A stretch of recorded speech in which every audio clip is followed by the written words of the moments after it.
21. I am your host, Andre Cole, aka your partner's favorite Arnold Schwarzenegger one-liner. I'm joined today by Pat. I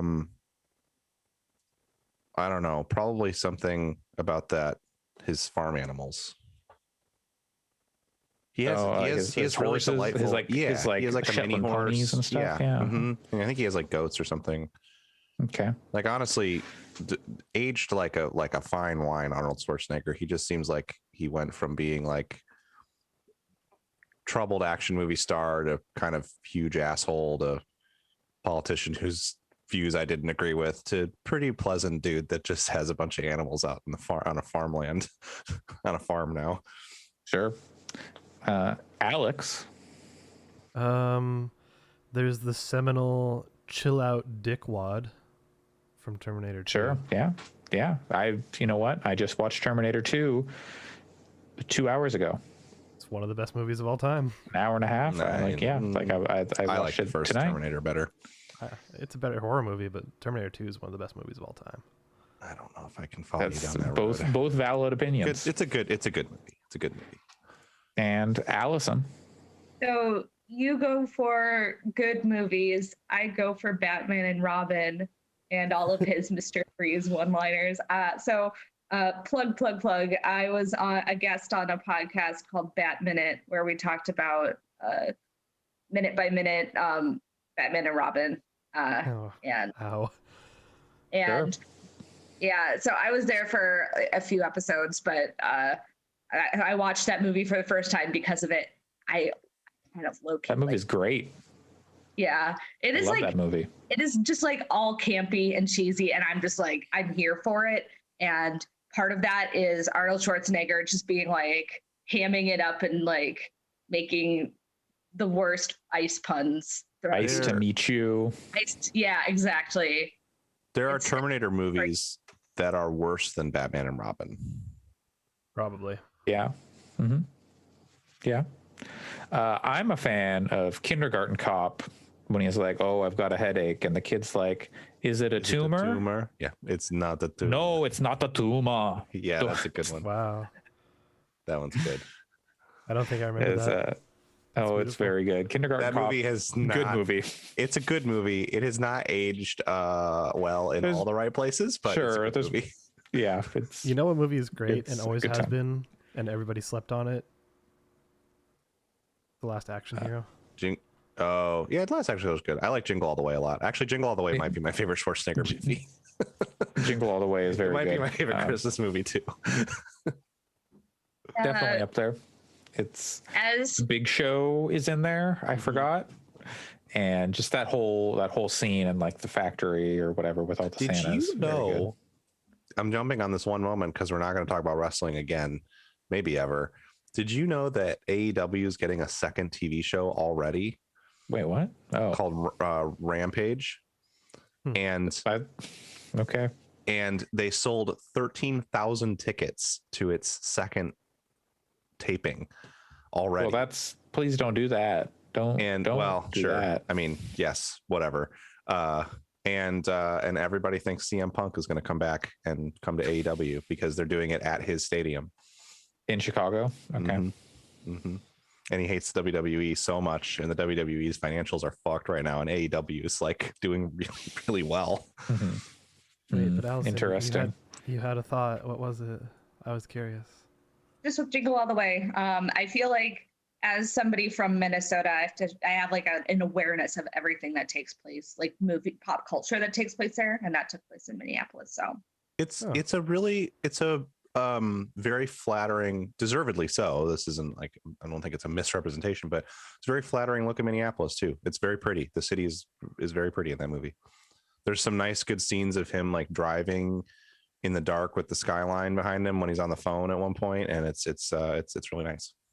Wait, he was driving and on the phone? What year was this movie? It's like a car phone or something. He's like he's talking to his butt because he's rich, you know, like he's a successful small businessman. Yeah, runs like he's a car like driving across a bridge, and I remember the scene is seared into my mind because I remember really liking the way the city looked in it. Yeah, it's a good movie. Go watch Jingle All the Way, folks. It's right still now. July. Yeah, Christmas in July. If it's not July anymore, you got to wait till December, but that's okay. True. That's the law. You don't have to do that. You can watch Jingle All the Way anytime. Another thing you can do anytime is play some video games. Mm, You can play them in the anytime. morning. You can play them in the afternoon. You can play them in the evening. You can play them at night. Play them in the tub. Can't play them while you're, You can play them in a box. You can play them with a fox. You know, You can play them on a train. You could play them in the rain, though. Make sure you've got like an umbrella or something like to, keep the water out of your console. my phone is waterproof to a certain degree. Like it's rated. Yeah, for, mine like, is too, to an extent. So You can feet play of them on a water, so- plane. This Yeah, checks so out. I that- have played video games on a I plane. do. No, I said a train. oh, This I is have same also thing. played planes, video games on a train. trains, Yeah. I've played and video automobiles are games. places you can play video games. I have played them in all places. Fun story. I've played a Vita on both a train and a plane.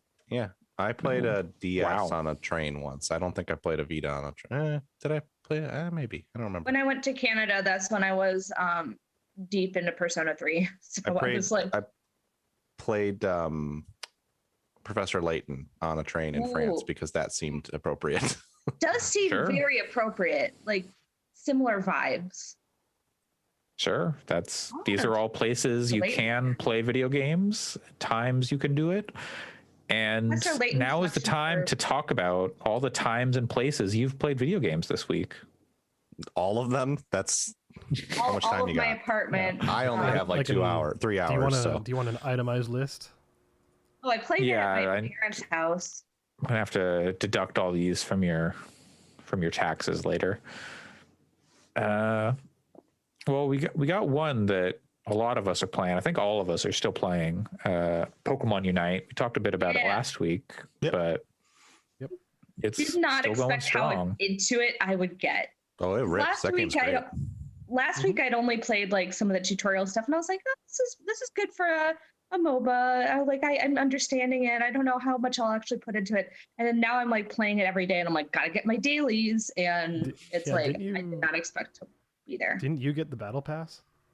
I sure did. I got it too. Listen, Yeah. if you can't tell me, hey, you can get the hip hop costume for Pikachu if you just give us a little money You and get- not expect me to do it.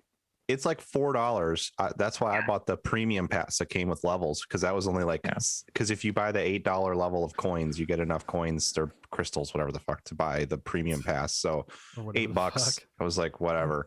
Does I just buying think the the battle premium pass pass make it is level up any faster, or is No, it just it's this? just you just get a yeah. bundle of levels off the bat for less than if you had bought them individually. Mhm. I usually do that with battle passes as long as it's not like that expensive because Mhm. like it's You know, the last item in the battle pass is the Captain still Sin good. Race. it's the Exactly. Cinderace, yeah. and I'm like, oh, I want that too. Or as someone tried to get them to think it was on a Waypoint stream. There's a Waypoint stream where Austin and Kato and Ben Pack actually played some Pokemon Unite that was very good. I think the VOD's still available on their Twitch. But someone in the comments tried to convince them that it was pronounced Cinderace. Hell yeah! They were like, it is not Cinderace.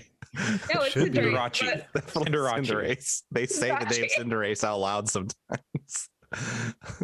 But that Captain Cinderace skin is really good. It's really good, is the thing. Yeah, there I want are some that. pretty good skins in there. There are. They're not as elaborate as a lot of like League and Smite skins, but No, that's fine because they're very good. Like I will die for that Talonflame skin with the pilot glasses or Oh my god, I want that real bad. they're very better than Apex Legends skins at launch. Yes. Oh yeah, those were So, like, just yeah, palette swaps. Exactly, yeah. These are We have like, been you know, you getting got into- Pikachu in like a hip hop outfit, or like you've got It's very good. Snorlax in like a Hawaiian shirt, I think. I and, like, love a- how many of them are floaty just and- like Hawaiian shirts and vacation gear. Like, Yes. there's something about that that is very charming to me. That is just like, V- you know, kind of Venus- we're having fun. Yeah, Venusaur and scuba gear, or not scuba gear, Mhm. snorkeling gear is like Yeah. that was like, yes, please. That's yeah. good. And lately they've I've been already into- like started adding new Pokemon too, which Did I they? was surprised I missed by. that. Yeah, I they're, haven't they had a chance to play it in added a couple days. So. routes. Gardevoir. It's I'm really Yes, into playing yes. Gardevoir. I got that right away, and then got the skin because it looks like it's wearing like a little like kind of bonnet, like it was like a Victorian era type thing. And I was like, oh, that's cute. But Pride and that's a Prejudice fun and character. Yeah, Gardevoir. exactly. But it's a very fun character to play. So Is it a support class or? It's attack class. Okay. It's So- ranged attack, so it's using psychic abilities. But one of the early specials is teleport, so you can, Mhm. which I think is really fun for early game, where you can kind of Yeah, get lots of places movement. faster. They've Yeah. done such a good job. Like League of Legends is a game where a lot of people that I know play like 4 characters. And yes, they spend money on skins, but and it's fine because League has like whatever 70 million players. But they don't really buy characters very frequently because you can spend so long learning single characters. But since Pokemon has this nice mix of like, it's satisfying to learn to play additional characters and it's relatively quick. And because there are so many Pokemon that they can add, what they've done is they don't charge that much for each one. It's pretty easy to grind out the coins. to No, I get think one. So I didn't buy the like super pass that you did, so I think I had just enough extra. So I was like, well, Yeah. I can buy Gardevoir. and Why not? They do the thing that is terrible that I like it because it's absolutely like predatory in some ways, but they do the Genshin Impact did this too, where you get double your paid currency the first time you buy a tier of paid currency.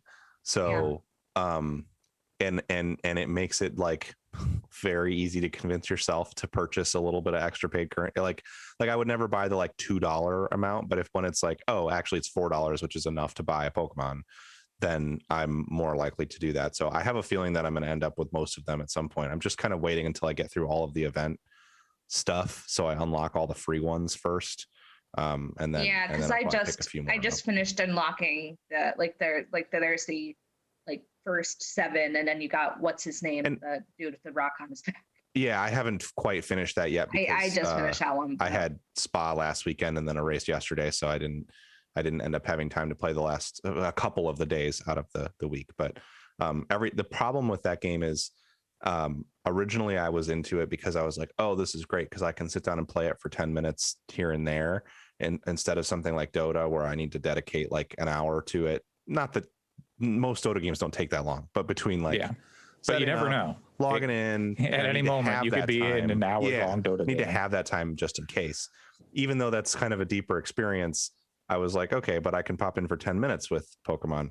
The problem is that I don't do that because I play 10 games in a row whenever I open the app. Well, And I don't so know, I sit for it's- like almost 2 hours instead. It's kind of weird because in some ways I think I prefer the phone version purely because of that. Like if I'm getting my Switch out, it's because I'm going to sit down for a longer session, not like Sure. I'm going to do 10 minutes and put it back away. Like if I'm getting the Switch out, I'm already in the mentality that like, okay, I'm probably going to be doing Definitely. a full session. Whereas when it's with And- your Well, see, phone, you can be like, mine's- I have it with me, 10 minutes, okay, great, and then just put it away Yeah. and then, come back Mine's to it kind of later. different because I think maybe it's because I play the Switch more of anybody here.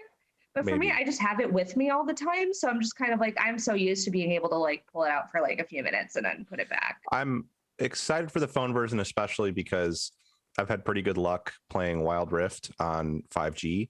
And I'm assuming Unite will have controller support because it works on Switch. So I would be Maybe. surprised if it didn't have controller It's- support.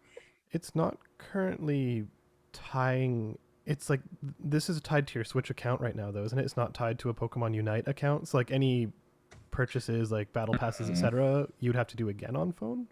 I don't think so. I think you'll probably tie to your Nintendo account from Maybe, the yeah. On phone. the app. Yeah, version. that wasn't there when I Um, tried it, but that was also like in March. but we'll before see. This was there. Yeah, Yeah, before the it's- actual release. It's totally possible that there won't be that kind of cross account stuff, in which case I just won't play it on phone. But I would think that they would do that because Nintendo is a little less bad about that stuff than Sony.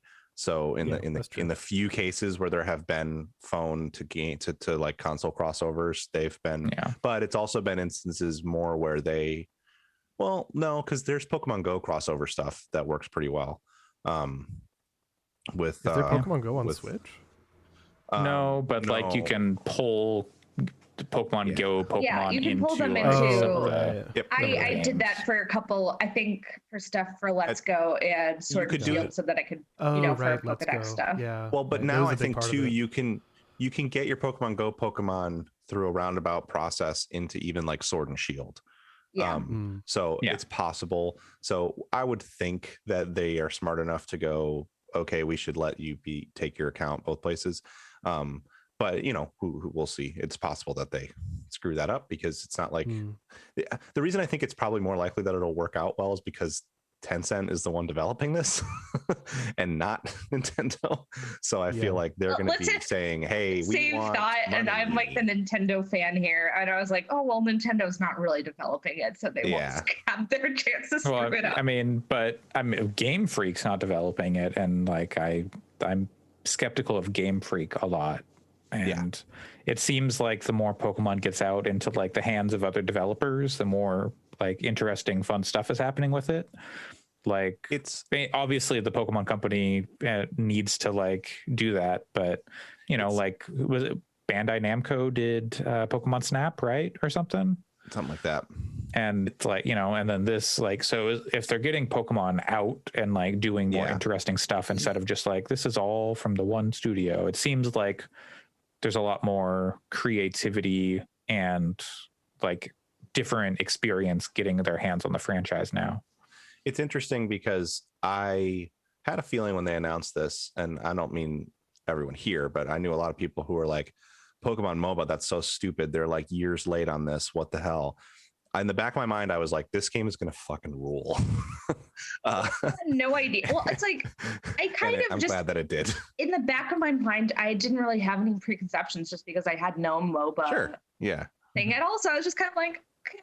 I mean, I guess that's a game that will exist that I won't play. That did not work out that way, but you know, The problem with the MOBA boom was that so many developers that made those games just did League and Dota again, like Mhm. with very little other than maybe art style changes. They didn't work to Yeah. really rework mechanics. They all said that they did, but like that Dawngate game, for example, was very pretty, and it was like it was just League. Like there was nothing particularly new about it. So if you look, the games that survived out of that, you have the two stalwarts, League and Dota, which are still very good. You have Smite, which was a totally different spin. My partner and I played a bunch of that this week too, because they have a cool Stranger Things battle pass right now. Battleborn, Well, I wouldn't have. not I stick didn't. around. Battleborn never really counted, in my opinion. It was Hobby grade. Yeah, it was a different thing. I liked Battleborn actually, but it was a very different thing. In terms of traditional, kind of more traditional MOBA, like Smite survived because it was very different. And so something like Pokemon Unite, it's a very different experience to play it than other MOBAs because of the way the controls work and because of the sort of design of the game. It looks kind of similar. If you put it right next to League of Legends, you just go, oh yeah, this looks the same, but with Pokemon skin. But when you play it Yeah. mechanically, it's so different. So I can think of one licensed MOBA that is actually pretty good, and you might not expect it, but it is the Adventure Lord of the Time Rings. one. No, that one's Oh, terrible. yeah. Oh, The Adventure Time one is actually pretty good. the Lord of the Rings one was so fucking bad. Yeah, it was. But yeah, I don't know if I have anything new to talk about with Pokemon Unite, because my feedback for it is basically the same as it was like 3 or 4 months ago. No, almost 5 months ago, where it's fun, it's good. The 10-minute time limit does well by it. It's better for it, and the way they simplify the MOBA genre is smart. I will say they just turned it into basketball. It's like combat basketball. Yep. Well, they also basically removed the need for like laning stages and items and all that kind of stuff. Like, God, this thing, you know what this game needs? They need to patch out the children who are playing it and ruining my games. Oh, I had a ruined game yesterday where someone was just AFK in our base the entire game. Hmm. Oh yeah, I And had that there's- too. There's I've had not that like a couple ton times. that can be done about that. Like, No. yeah, which Well, sucks. there- But They could do stricter connect, because if someone disconnects, Oh, then AI will. Take over yeah, the I Pokemon, mean, so, I just mean like in its current state, there's not a lot that can be done about it. sure. Mhm. But yeah, there's not really like any action you can take. Like I guess there's kind of a report thing, but I think you need multiple people to agree. I'm not sure. I saw people complaining about it on Twitter, but it is just like, why are there 4 of you bot while 3 of them come and like try to dunk on me top? Like, what are you You just doing? gotta up Please your come help MMR. me. You got to get uh, better. Yeah, I'm playing ranked, and I'm just like, what are you people doing? I'm Snorlax. All I can do is defend and like drop my butt on people. I disagree. I mean, I like Snorlax. Not been Snorlax my is good. experience with Snorlax. All I Snorlax do is good, defend. but like there's, like I can carry a Snorlax, but not if I'm like left alone 1v3. yeah, I get it. Yeah, It's very, very distressing to be like, they've got like a limited like ping system, like I need help or I'm going here, I'm going there. But just it's yeah, to put the children, make this game rated M, so that way there are no children playing it, and then it'll be good. you got to make it. It's got to be the adults only. That way they can't sell it. to AO 17, yeah. Whatever it is, yeah. 18 plus. Then seems Pokemon wise. Unite would be a good game. Yeah. It's exactly what they need. Let's see. Alex, what else you been Hey. playing? I have kind of been playing Ace Attorney. I mean, I've been playing that for like a couple months now. I just hadn't really been talking about it on the podcast. And I actually fully forgot that the new Ace Attorney was coming out. Like, I just somehow that completely slipped my mind. So when I saw it come out this week, I was like, "Oh right, the Great Ace is like, oh, all right, I forgot that was a thing." So it was kind of like just a funny coincidence at some point. So I don't know if I have that much to say about Ace Attorney other than Good. go for it. It explains why you were so ready with the like, yeah, the first couple chapters are maybe the worst, but then it gets a lot better. Yeah, When I mentioned that I had also played a little bit of Ace Attorney. yeah, and I would maintain that like the first case or two in the first game aren't they're not great. They're fine, but they're not. But after anything that, special. they get quite good. Yeah, I don't know if I have that much to add about Ace Attorney. I haven't played the Great Ace Attorney yet. Have you tried it, Allison? No, not yet. I bought it, but I haven't had a chance to pick it up or play it yet. On Switch? Yep. Is it out on Is PC as well? it available elsewhere? I think it's on PC. It's on PC. I'm pretty sure it's on Steam. Oh. Yeah. Yeah, Which is because the place to play that, though. I think. Yeah. Oh, it is. Oh, Yeah. Hmm. I don't know. interesting. Yeah. Ace Attorney's good, except for the first two cases. But like once you start getting past where it's super Deus Ex-y and it's like, oh, we're gonna solve this case with ghosts, and it's like, oh, okay. Once you get past that, it gets much better. Oh, I thought you meant so Deus Ex. Okay, not Not like, Deus Ex Human Revolution. no, No, like Adam Deus Ex Jensen Machina. doesn't pop out. Though you do get Didn't what's his ask for name? this. You do get Godot, who could potentially be in Deus Ex, just the way he's dressed. Okay. Yeah, I don't have that much to say about it. Also, I finished Link Click because that finished. This is well, it that finished. picture Donghua. Yeah, Donghua. But it's really fucking good. Everybody should watch that show. It's extremely good. I've actually been seeing more people talking about it recently. Like, you got people at Gigguk and stuff talking about it, being like, "Hey, what the fuck? This thing went like criminally unwatched," and I'm like, "Yes, it did." It's it's just so fascinating. I didn't really talk about the premise last time we talked about it. It was just more of a general impression, like this could be really good, but I'll let you guys know next week. So the general premise of it is, so there's a photography studio where people bring in their films to be developed and stuff like that, which pretty normal. 24-hour photo, just like that Robin Williams movie. Yeah, exactly. That one's not creepy at all. But in this one, the premise is that one of the main characters can look at the photo and see everything that happened 12 hours after it from the perspective of the person who took the picture.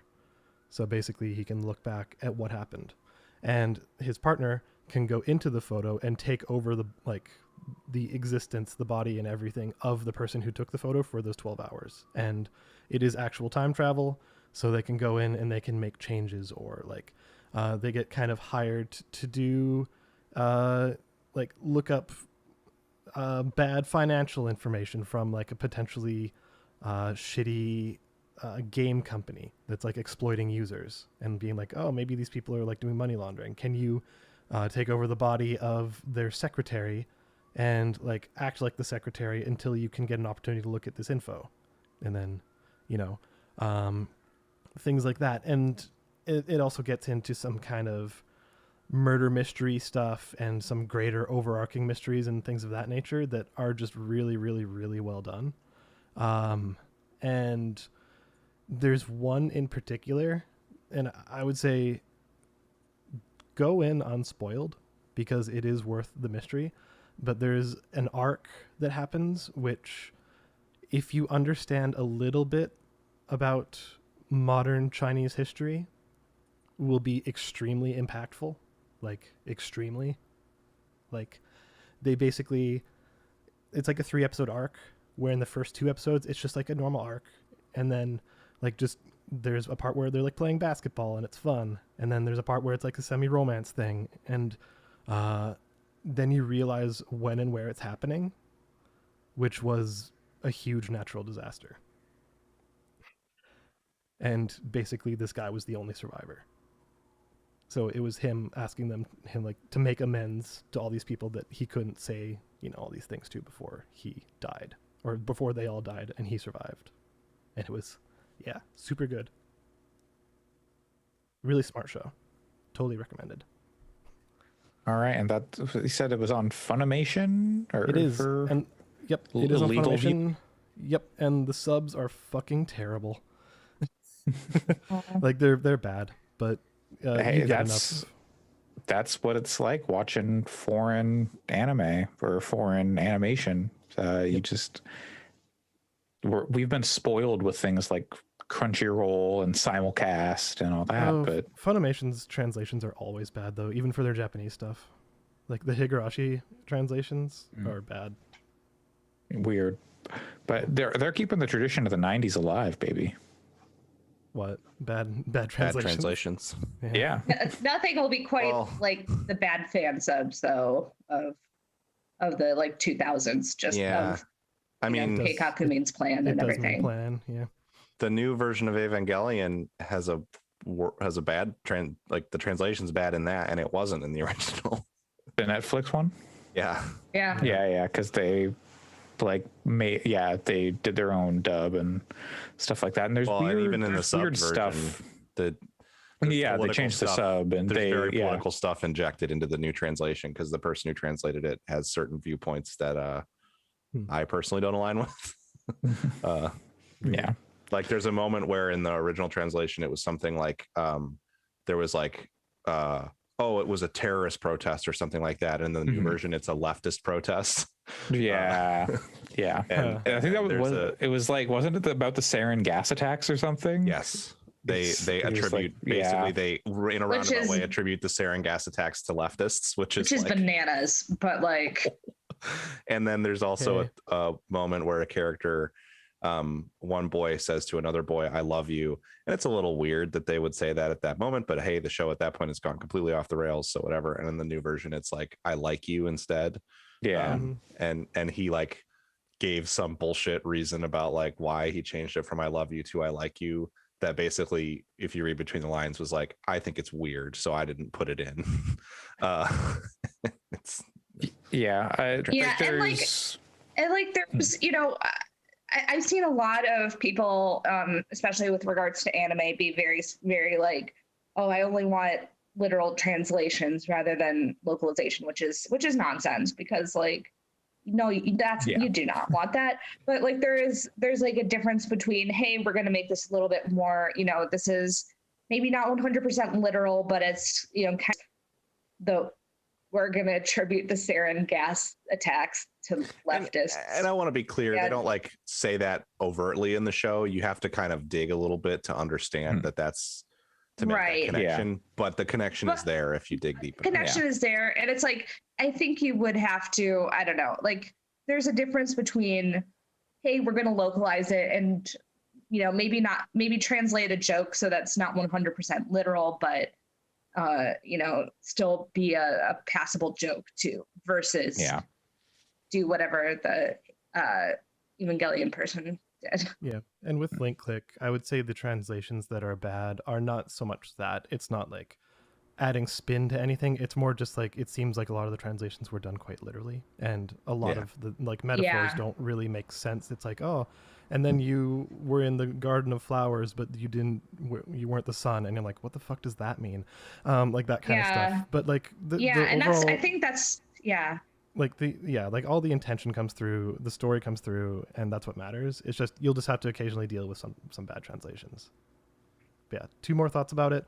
One, the fact that these people are turning into basically other people is an extremely interesting conceit, and they also do the hard kind of time travel where your main characters are going back and affecting the past, and that potentially has current timeline consequences, which seems like not very many time travel stories do exactly that.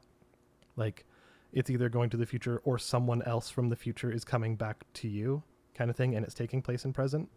So like the fact that they're the ones going back and then having to come back to deal with the consequences in the present is really interesting. And also which is because Back to the Future. not exactly. Like Back to the Future is different. I would say closer. Well, Steins Gate is pretty much the same. Like it was one of the only ones I can think of that did it similarly. But because they become other people and they don't just stay themselves, or he does. It's only the one person who travels. It ends up being a lot about empathy, because he also kind of is able to understand their emotions and like occasionally have visions into their memories and things like that.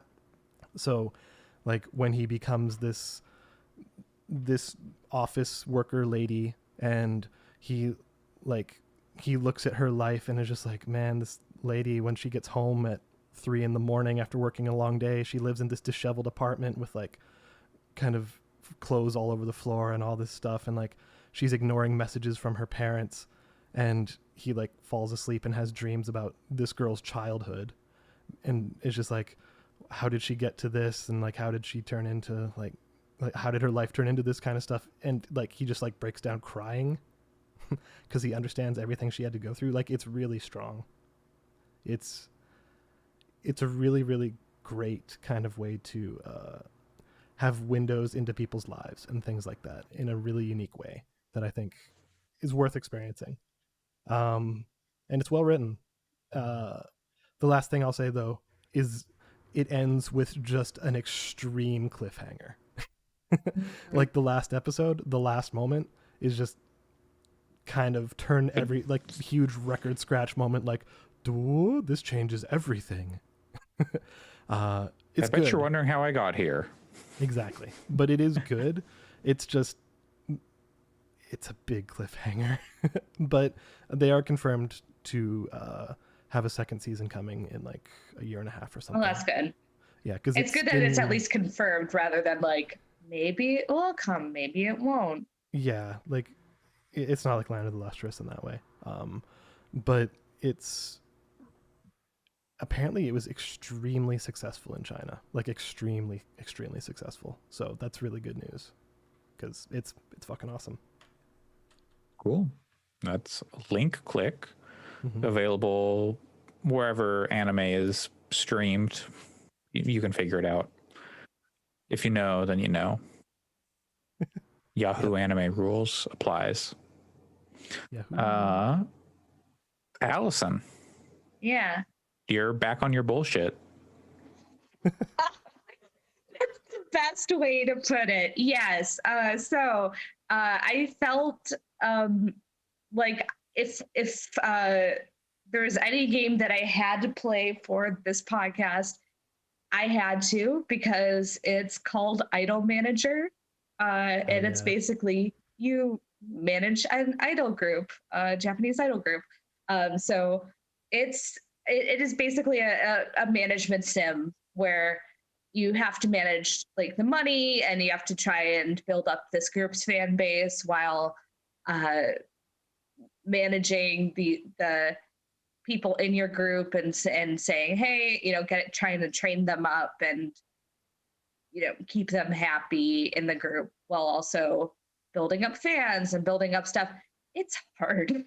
It is not easy, because I have like $0, and I like immediately am like running my group into the ground with my first playthrough. Like, I'm interested to play another playthrough, because like it's not easy so far, but and I just played it on the like most normal difficulty too, where I was just like, oh, just play it on the recommended difficulty. This should be fine. And I'm suddenly like, now I'm like significantly in debt, trying to like be like, this next single is gonna pull it all around. Come on, guys. So is it you're managing one idol group, or are you like an agency that's managing multiple idol groups? So basically, through the story, I think you can get multiple groups eventually, but you're basically like, the idea is that you are like brand new to the industry. There's this business owner who's like, hey, I'm going to front you this money. If it works, it works. If it doesn't, it doesn't. Start a group, and we'll see what's what.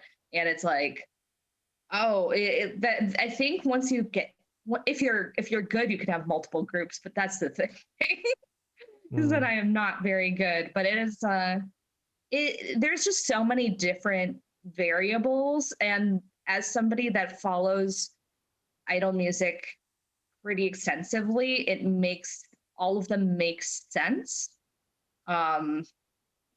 pretty significantly, because it's like you have to balance their like what some of their wants versus, hey, their athleticism and like training them up as a dancer. This person started out a little bit later, so her flexibility might not be quite there as somebody who's younger in there. You're like, there's a lot of like individual variables to it that make it pretty interesting to play. It's one of those games where I don't know how appealing it would necessarily be if you're not into this already, but as somebody that's into it and following like a lot of other people on Twitter who are talking about it, like it does work if you're interested in that kind of music or culture. So how does Nice. the sim manifest? Like, are you making a lot of decisions in like a tree, or is it like bringing up dialogue boxes and you're like, yes, we will do this, or no? Is it, or like you're building a house, or what? It's kind of like it's partially time management, so it's kind of has that kind of sim thing where you can either fast forward, you can play it normally, or you can pause, and it's just like you go through each day and you're making decisions for what are they going to do. Are they going to go promote the group? Are they going to go perform? Are they going to take a day off and relax? As well as what the other employees at your agency are doing. Like you have like somebody who's researching promotions for everybody, and you have somebody who does vocals and somebody who does the dance. So it's like you're managing that, and you're trying to basically build up as much money as you can so that you can like keep building money. So you're trying to build like an idol business. So it's the main screen is kind of like it shows your building that you're slowly building more rooms into, and you go through several menus to try and get people to do different things during different times in the day. But yeah, no, there's just like a lot of different options. Like you can have a group that you can like have a radio show, for example, or like an internet like streaming show that takes some energy out of people, but it gives you more money and it may give you more exposure. And like the thing that I'm running out of is money because it's expensive. So I'm like, please get me this You can't money. be an idol for exposure. You got to be an idol for money. No, idols themselves, do they make the money? No, but it's like it's basically kind of organizing a lot of that. Like there are in the story mode some specific scenes where it's like you make a yes or no decision. Like for some, like for example, I had like, so there are those individual cutscenes. Like there's somebody who, like at one point the dance instructor came up to me and was like, hey, it would be really helpful if we could get this equipment. It would really help this one person in particular, but everybody else could use it. It would cost, I think it was only like 10,000 yen, but like, again, I was that deep it was like 100,000 yen. So like $1,000. But I was like, that's a lot of money for me right now. My last single sold like 20 copies. This is not enough money. But I was didn't even cover the CD it was printed on. Oh my God. No, it did not. Because you very specifically have like, hey, you choose the print number of CDs and it costs a certain amount to print them. So it's like, it feel like it sometimes it feels a little bit like too many moving parts, but at the same time, I feel like once I put a little bit more time into it, that would make it really satisfying. Like once I was like early on, it's just a little bit overwhelming because you're just like, I have to manage all of this and all of that. And I have $0 and it costs money to print CDs, but I can't get money without that. I could push them to do more performances, but all of them are extremely exhausted. Oh no, one of the members got injured and hates me now. Oh my God. She got injured. It kind of sounds, this will be a weird comparison to make, but it kind of reminds me of Civ, where it kind of does. Yeah, like you'll do your first playthrough to kind of learn the mechanics and make a bunch of mistakes, so you can do a second playthrough and know what you're doing. Yeah, no, that's exactly what I'm doing. Like my group right now, it's being run into the ground. I'm not sure how much longer I can make it work because it is very much going to die because I am in significant debt. And yeah, but I think that once I get the ropes a little bit more, I can know, okay, I'm not going to mess around with some of this stuff. I'm going to work on, like, I know the things that I'm going to prioritize early on in the game. And I think that it goes a lot, like, you can go pretty far especially if you build up your group past the super indie stage where I'm at, where I'm like, oh, I sold 100 copies of my single. Good job, me. I was like jazzed about that. But you can do it you can like build it up to the point where you're like doing a world tour and stuff. So it's, I think there's like, I don't know if it's necessarily like necessary playing for anybody that isn't into that, but as somebody that's into it, I'm like, oh, I'm so glad this game exists, really. Yeah, it sounds cool. Is it good? Yeah. Oh yeah. I think it's good. I mean, it's hard. Like I need to put a little bit more time into it, but it's been difficult, and I think it's really, really fun. Yeah. I think. Where are you playing it? It's on Steam, so I'm playing it on PC. Okay. I think they're looking to maybe do other ports, but they just have to sell more than 10 copies. Yeah, they have to get it printed to the CDs. Which is better than I can do, but it's kind of fun because as somebody that's in the idol community on Twitter, like I feel like all of us are kind of playing it right now because we're all just kind of like starved for content, so we're just like, this looks fun, let's all play. and all of us are kind of having the same experience of like, well, I'm going bankrupt, guys. It's been fun. Well, you can always start over and Yeah, leave those broken exactly. dreams behind and Yeah, toss those idols in the gutter. my current group, sorry. What's the name of you your current tried- group? Moshimos, but with Okay. like an apostrophe.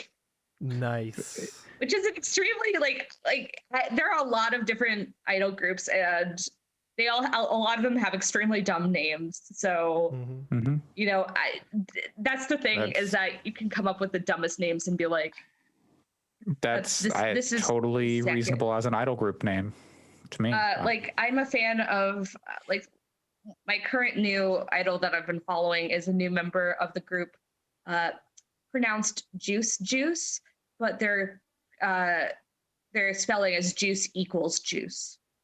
Hell yeah. Yes. And they are a pretty popular group too.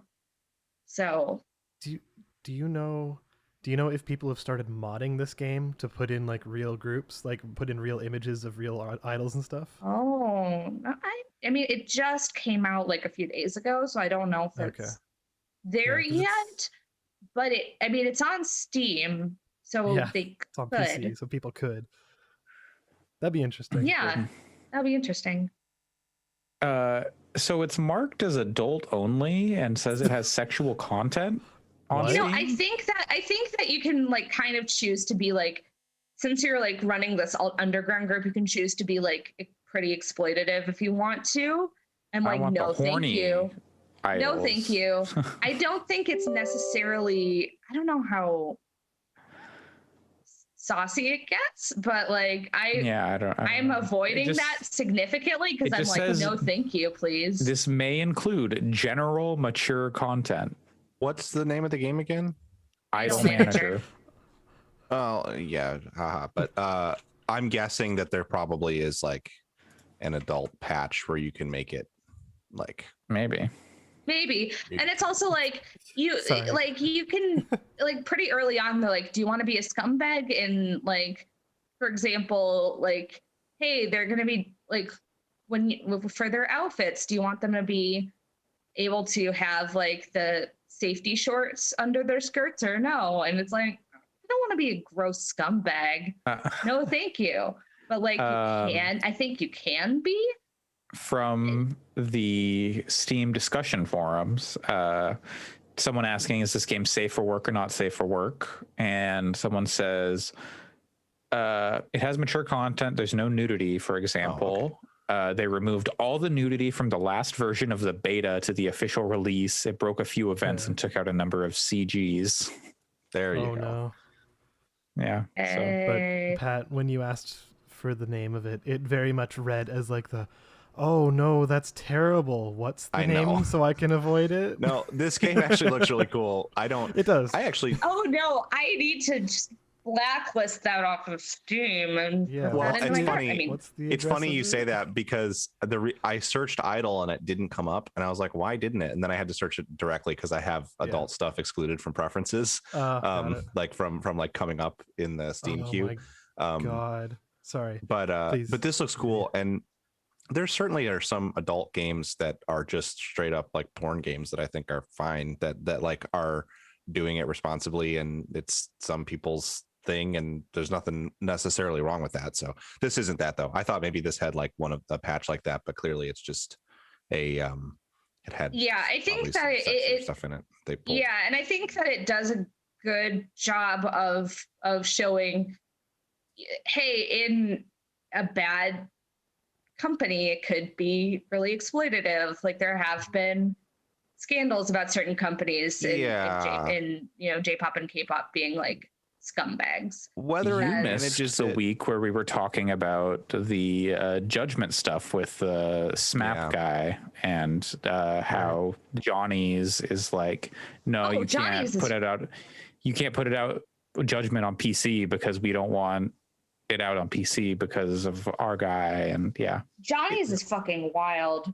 Yeah. Did any of you see the stuff about Johnny himself at his funeral? And there's like pictures of all of them at the funeral, and they all look kind of like, hey, Like Oh nobody wait, was yeah, I like did see there's that.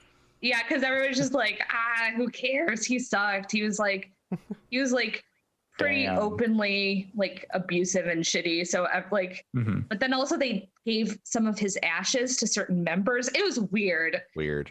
Cool. Johnny's is The- fucking wild. The art in this game says to me more it looks really good, and it looks more like it's just trying to be honest about the industry Yeah, more than and I it think is trying to be like a game for people to hurt. yeah, and it's one of those things where I feel like it does a good job balancing like, hey, there are certain things in the industry, certain companies that are great. There are certain ones that are extremely not great. Yeah. And and then also giving you the kind of like incentive of like, hey, you could run these members into the ground and it might be a little bit easier for you to get money, but also like Yeah. you're And I you're don't- dealing with You're a real piece of shit. people.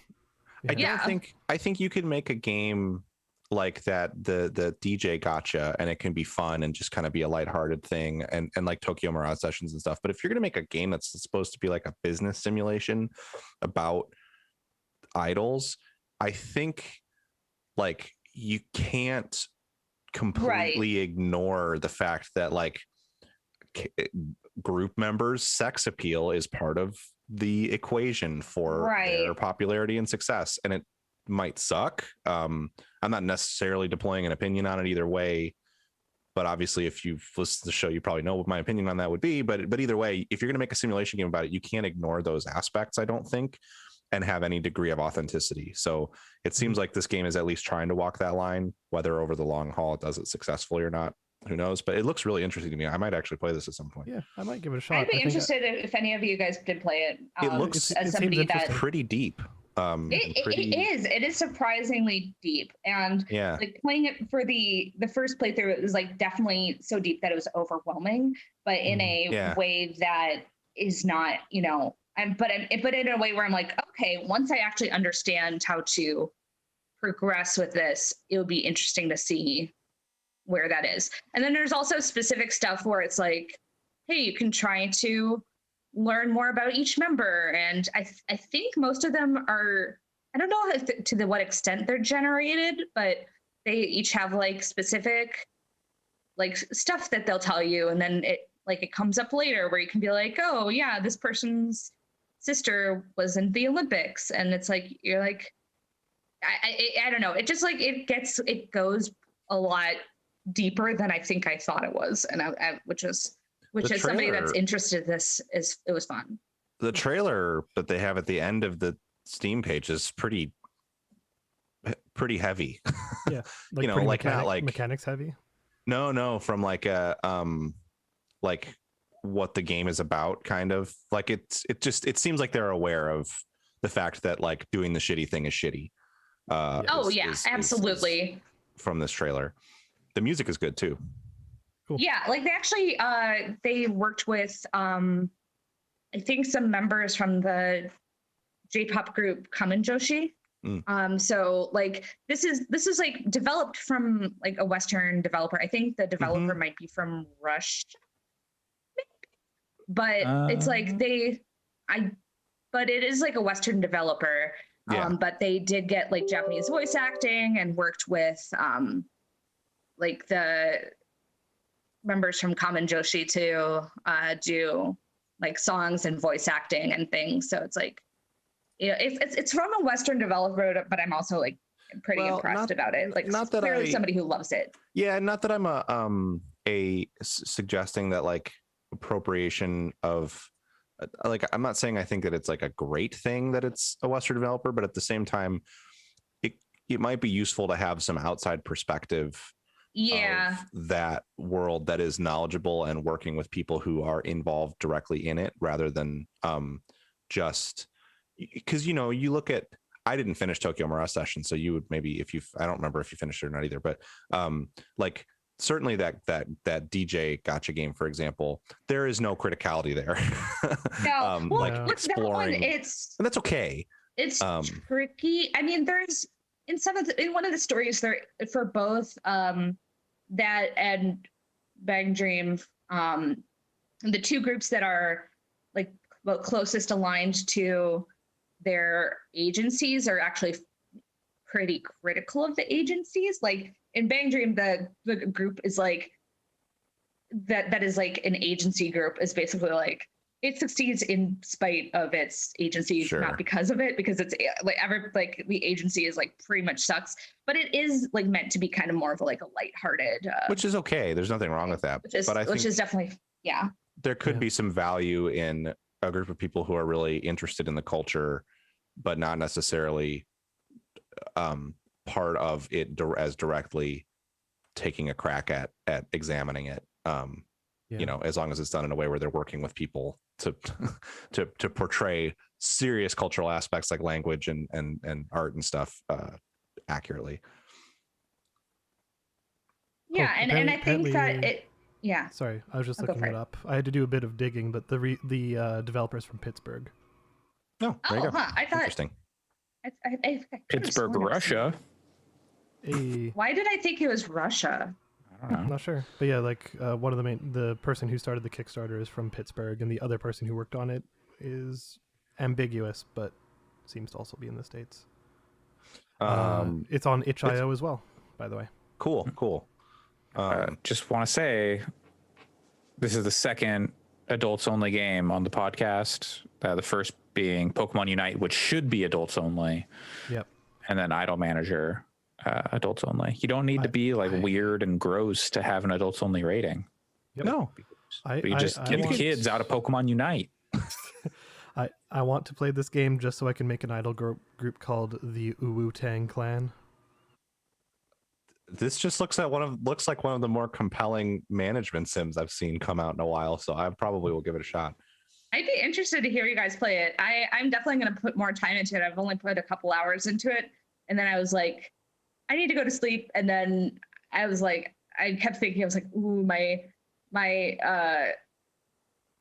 big team, my group is going so bad. But then, I need to actually give them a shot. But No, seems cool. Sure. You can't just cut them off too early. You gotta ride it out, see what happens. Maybe they'll get their big break. You should And, continue Odd Taxi. Allison. oh my God, I should. I There's should. the idol group ends up playing a very large part in it. All right. Well, this time it's Pat's turn to tell us about the game that has been setting video cards ablaze. No cards on fire. We've Yeah. talked about this before, the 3090 situation with Yeah, New yeah, World, talked but it about it seems last like week. that's been With New ironed World, out. But I clowned on this game for years during its development. I'm obviously known Amazon stan me. That's a joke. Yeah. It's not real. you moved to Seattle just to be closer to Amazon. Oof. Hang out with Jeff Yikes. Bezos. Oh, I would love to hang out with Jeff Bezos. Jeff, call me. We'll have a great time. Yep.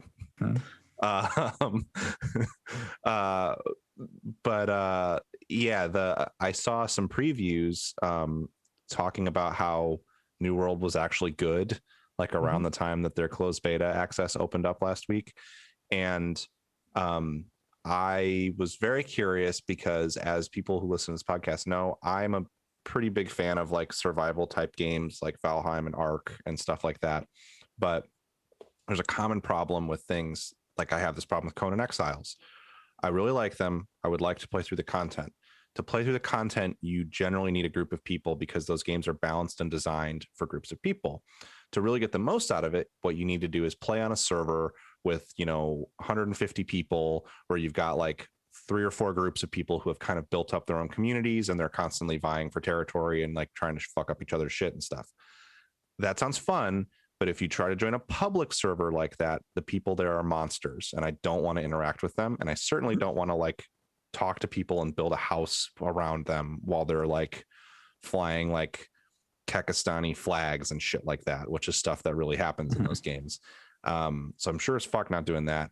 And you can find communities that are better that run private servers, but I already have a lot of stuff that I do with groups of people, and I don't really want to like commit to joining another group where I'm playing a game that I have to like keep up with and stuff. So when I heard that New World had a little bit of elements of that, but without necessarily the same degree, like a little more casual, that was kind of what interested me. So I decided to check it out. Couple of funny notes at the top. One, fuck Amazon, of course, but also this game has like a very specific colonial aesthetic. And a while back, the game director was like asked about this by, I think it was like PC Gamer or somebody. I read the article recently. And he was like, this is not a game about colonization at all. And it's funny because it is not a game about colonization in the, like, there are things this game could have done that would have made me go, nope, no, thank you. Hasn't done those things. You're not like coming to a land that has indigenous peoples on it and taking it from them. The setup for the game is that you are basically sold like a map to a magic island, and your character, or a person is, your character is just like a deckhand on their ship in the 18th century. It's set in like the real world, but then you go and there's like a huge storm around the island and a bunch of people die and the ship wrecks and stuff. And you get there and the island is basically like, it's magic and you can't die once you make it through the storm and get on the island. You also can't leave. You can't communicate with the outside world at all. So it's like, hence New World. Definitely not a reference to anything else. And at the very least, there are like ancient ruins there, but there's no people there when they got there. So Yet. they're definitely colonizing it because they're building cities and stuff there and farms and things.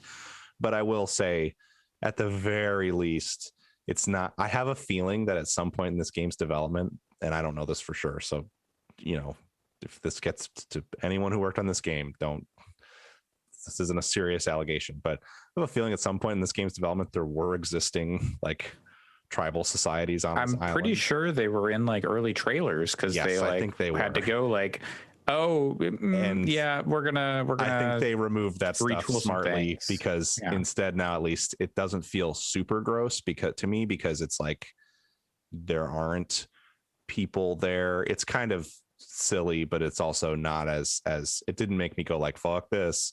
And with the understanding that kind of aesthetic carries a lot of connotations and needs to be handled with a lot of care. I do, I like a tricorn hat. I like a plague doctor mask. Like there's aspects of this aesthetic that I think are, I'm a fan of a musket here and there, preferably not being used to like murder indigenous people and colonize their homelands. But thankfully you're not doing that in this game. So I found I was able to kind of enjoy it in spite of some of those early concerns. They also do a thing, Amazon's a huge company. I don't know the size of this team. This team can't necessarily help that they're working on a game for Amazon, but they do a thing that I haven't seen in a ton of AAA games outside of like, there's certainly some that do it. Assassin's Creed does it and stuff, but they pop like a big window that you actually have to click through. That's about like, hey, we're the team that made this is a diverse team of people from cultures all over the world. The Ubisoft special. Yeah, we're committed to portraying the cultures and such that are portrayed in this game are done so with utmost care. So who knows how real that is, but like that they don't pop that up when you start Final Fantasy 14, and they certainly use a lot of different cultural aesthetics in that. They don't do it when you start WoW, and they use a lot of cultural aesthetics in that. So Yeah. I thought it was an interesting touch. They also pop up a big thing that's like, hey, if you harass people, we will just straight up ban you. And that is something you don't see with these kind of games either. So I thought that stuff was more interesting than anything. I'm not saying that it means that the game is like that they're going to necessarily follow through with any of that, but it was interesting to see. Is playing it better than playing Crucible? Oh yeah. So that's where I'm kind of going with this long preamble, is that I think I like this game quite a bit. It's got huge like 2015, 2016 AAA MMO energy, where the combat, there's a little bit of jank. The combat, they describe the combat as a Dark Souls inspired combat system, which is hilarious because it just has a dodge and a block button. Like it doesn't, you click your mouse and swing your sword, you can hold the mouse button down to do a heavy attack, and then it has a dodge key and a block button, and it's like active, it's action based, and enemies telegraph moves that you block, but I would hardly say it has any similarity to Dark Souls at all. And then you get a set of up to like 3 abilities you can do too. So like for sword and shield, I have a shield charge thing where I kind of rush forward and bash them. I have a spin move where I hit everybody around me. And then there's more stuff I can get on the track. So that's kind of the character development is classless. You just pick weapons basically. And then there are skill trees for each of the weapons. They're kind of neat. They seem like they're at least interesting with the different options on them. They have passives and actives. And then you have stat points for your characters leveling up, that it's basically like there's a stat line for health. There's a stat line for like stamina, I want to say. And then the other stat lines are all just contribute to damage with different weapons. So fairly simple character development, but it's there. You're at least making choices. And then the thing that I think it has standard ass MMO quests, at least for a while. I didn't play it super deep because the real game comes out in a month, and I played enough to know I want to stick it out and try it out at launch. So I didn't play very deep into the quest lines, but it has basic ass MMO. Like you wake up on a beach and there's a guy there, and he like looks like an idiot and has bad voice acting and tells you to go kill 4 sailors and stuff. Like it does that to a T. Classic MMO trope of running like shit in towns where there's other people around, but then running pretty okay out in the open world. Nice. Unless you've got a 3090 where it just burns your computer down. Then it just dies immediately. And the UI is really nice. Weirdly, the UI is one of the things that makes me want to play it because I really like the way it looks. But which is funny because the menus are the things that were frying the 3090s. But specifically the main menu. But yeah.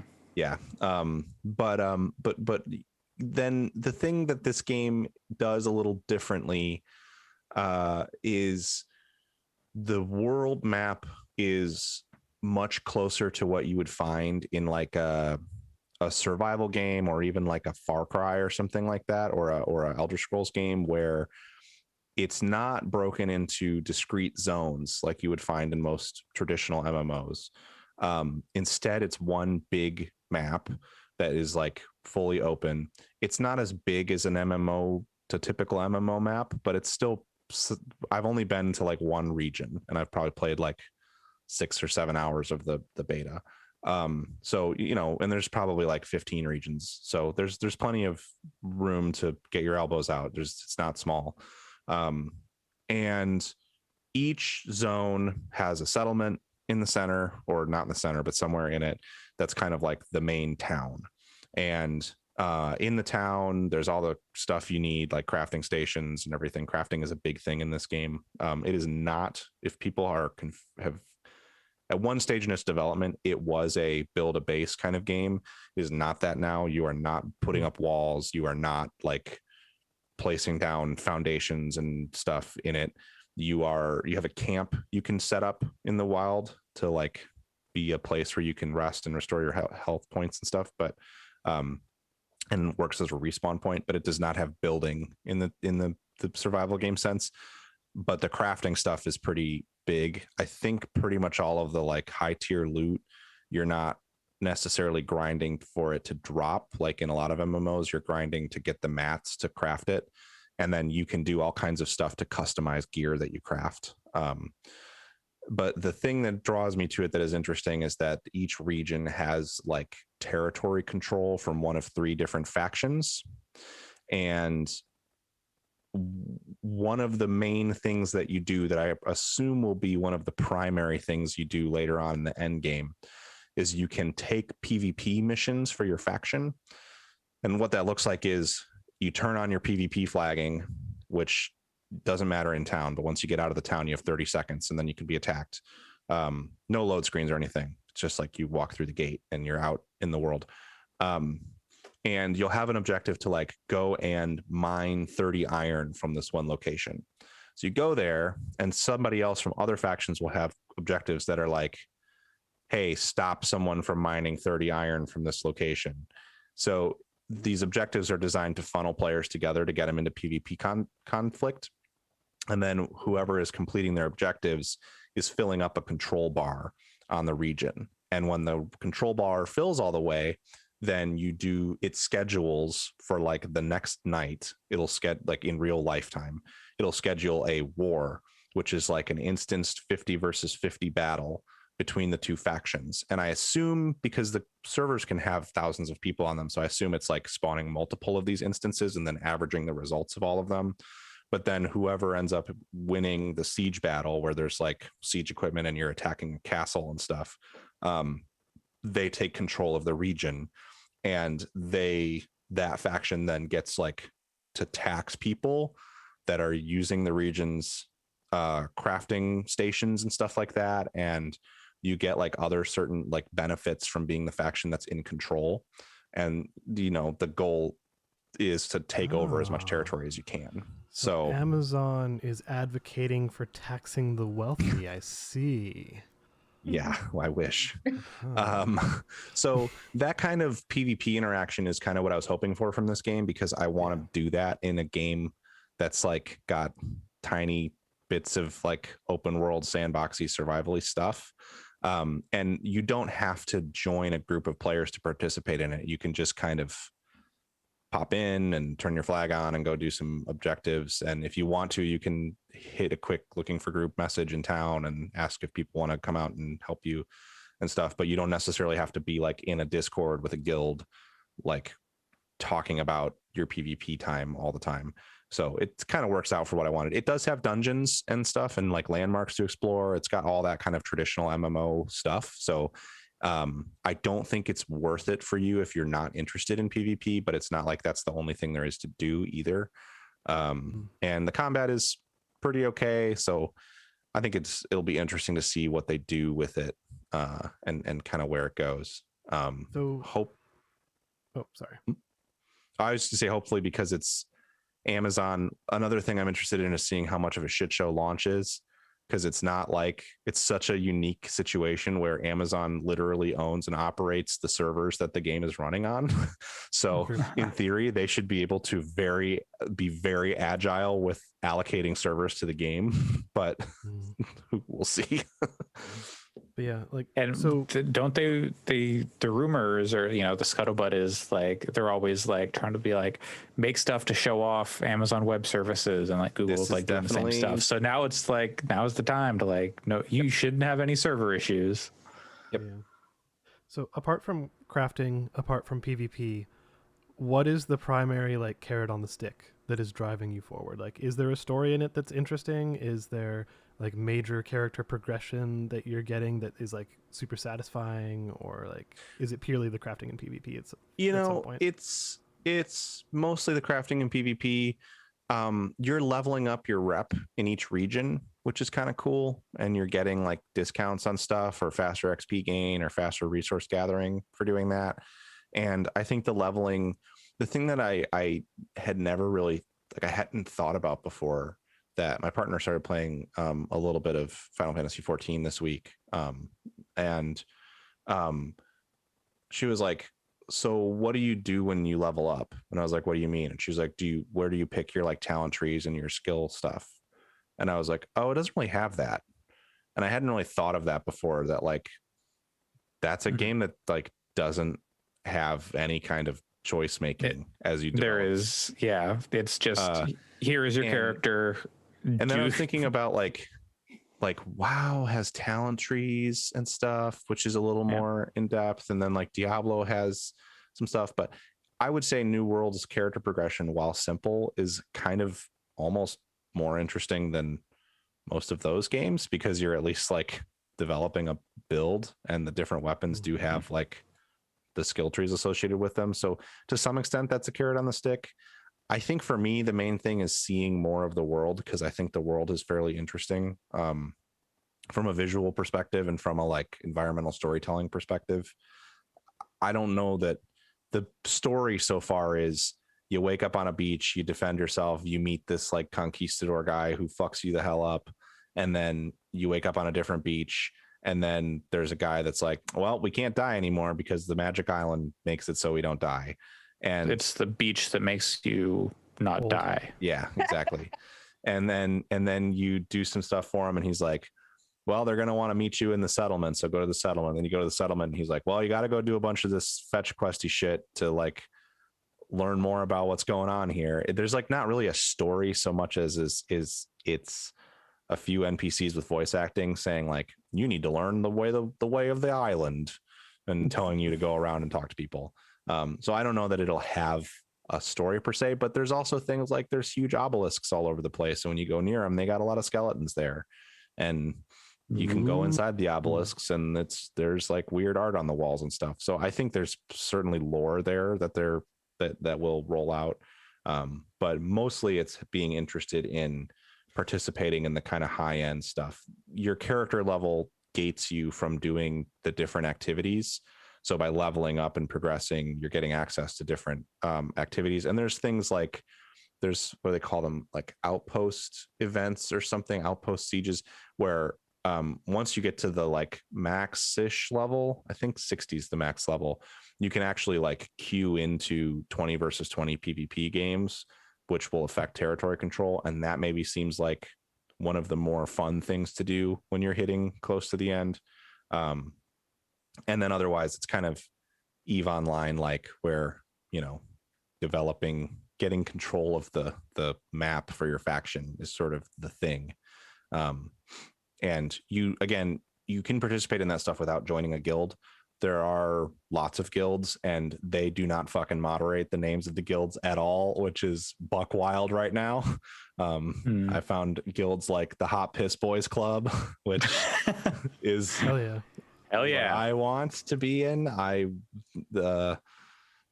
That one was good, and I saw some other like Foot Lovers was one that I saw. Sure. There was like a lot of there was like a fuck boys one, and like there's a lot of like, wow, we're not even having to spell these things in words in like ways that are weird. There's just no moderation on any of this stuff, and I only saw one that was shitty. So Is there any that are like including the words Amazon or Bezos or Unionize. I hadn't seen those, but I will say Yeah. that I was shocked to find that both the voice chat, which is on by default, and it took me a little while to realize that and figure out how to turn it off, and the text chat, pretty cool. Not like, haven't seen any Baron's chat type like gross stuff in there. So That's good. who knows? Maybe hopefully that one thing maintains. that's weird about this game that I think will be interesting, because I know a few other people who are going to play it, and we'll see how it goes, is there are like a lot of servers, because less because of any kind of capacity issue, but more with the design of the game. They're not doing Final Fantasy 14 sized or WoW sized servers with like, I don't know what the player count is on a FF14 server. I assume it's tens of thousands of people for like the maximum that can have characters there. Because like there's not that many servers on each data center. It's like 10 or something. This game, I think, has like each region has like a few dozen servers, and I think it's more like 3 to 5K people per server, if that. And so it'll be interesting to see how much of a pain it is to try to play with friends, because I get the impression that they're trying to split the difference between a like MMO style server and a Arc or Conan sort of server where you get to know people around and see the same people and, you know, see the same guilds and stuff. So we'll see. It'll be interesting to see how that stuff shakes out, because I can see it being a situation where it's like a year from now, I've played it, you know, 20 hours or something over the course here and there, just to have a little bit of fun with some PvP stuff. And then someone goes, oh yeah, I play New World. I'm on this server and the choice is like, oh, I could play this with this friend and make a new character and start over, or I could never play with them because they're on a different server. Yeah, Interesting. that's problem. always rough. I think there's some way to like take your character around to different servers if it's on the same region, but I wasn't totally clear on that. So I don't know. But it's interesting for sure. At the very least, I will definitely be reporting back when it comes out for real and get to see what it looks like a little longer term.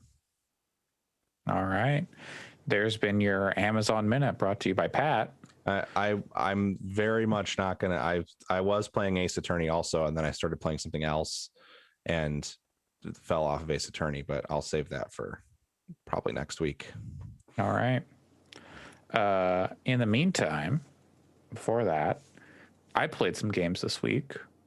I actually forgot I played one of them, and then I was like, wait, we never talked about this. I didn't forget I played it. I just forgot that we never talked about it really, because Pat played it too, but I don't know how much he played. And Death's Door came out two weeks ago or something, week ago. I don't even know. I played like the first, like almost to the first like real dungeon boss. Mm-hmm. Like after you get the kind of like, you got to go around to these dungeons talk.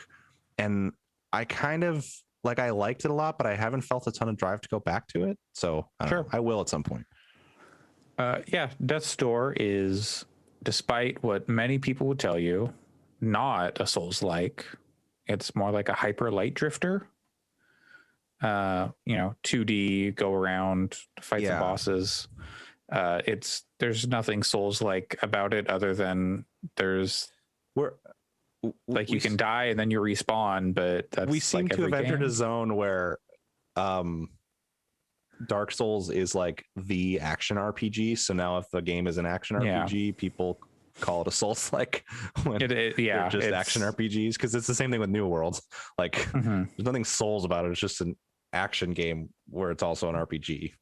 Yeah, it's very, very strange to hear like people who should know better saying it. Like hearing the Waypoint people say like, oh, it's like, Dark Souls, or they also said it's nothing like Dark Souls. Maybe it might not be like Giant Bomb, kind of some people there. I think like Danny O'Dwyer like compared it. He's playing Demon Souls right now, but like if I'm remembering correctly, they had the same conversation that we're having right now about on Waypoint when they talked about it. Okay, yeah, because it's not a Souls like. It's you get you get experience points for killing enemies, then you go to a place to level up.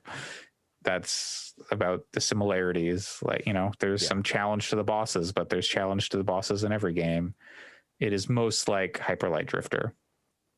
But it's been a while since I played Hyper Light Drifter, so there might even be like a better example than that. But hey, Hyper Light Drifter is good. Go play it. Is there kind of like a Hollow Knight-ness to it? No. Okay. That's what. Yeah, I haven't really looked. It's Zelda more than anything. That's like the thing that's closest to, really. Yeah.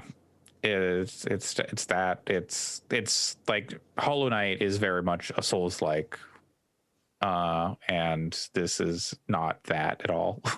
But it is a game about you're a crow, and the crows are kind of like the Grim Reapers of the world, and they go around. When it's time to die, they go and they collect your soul and do their crow business.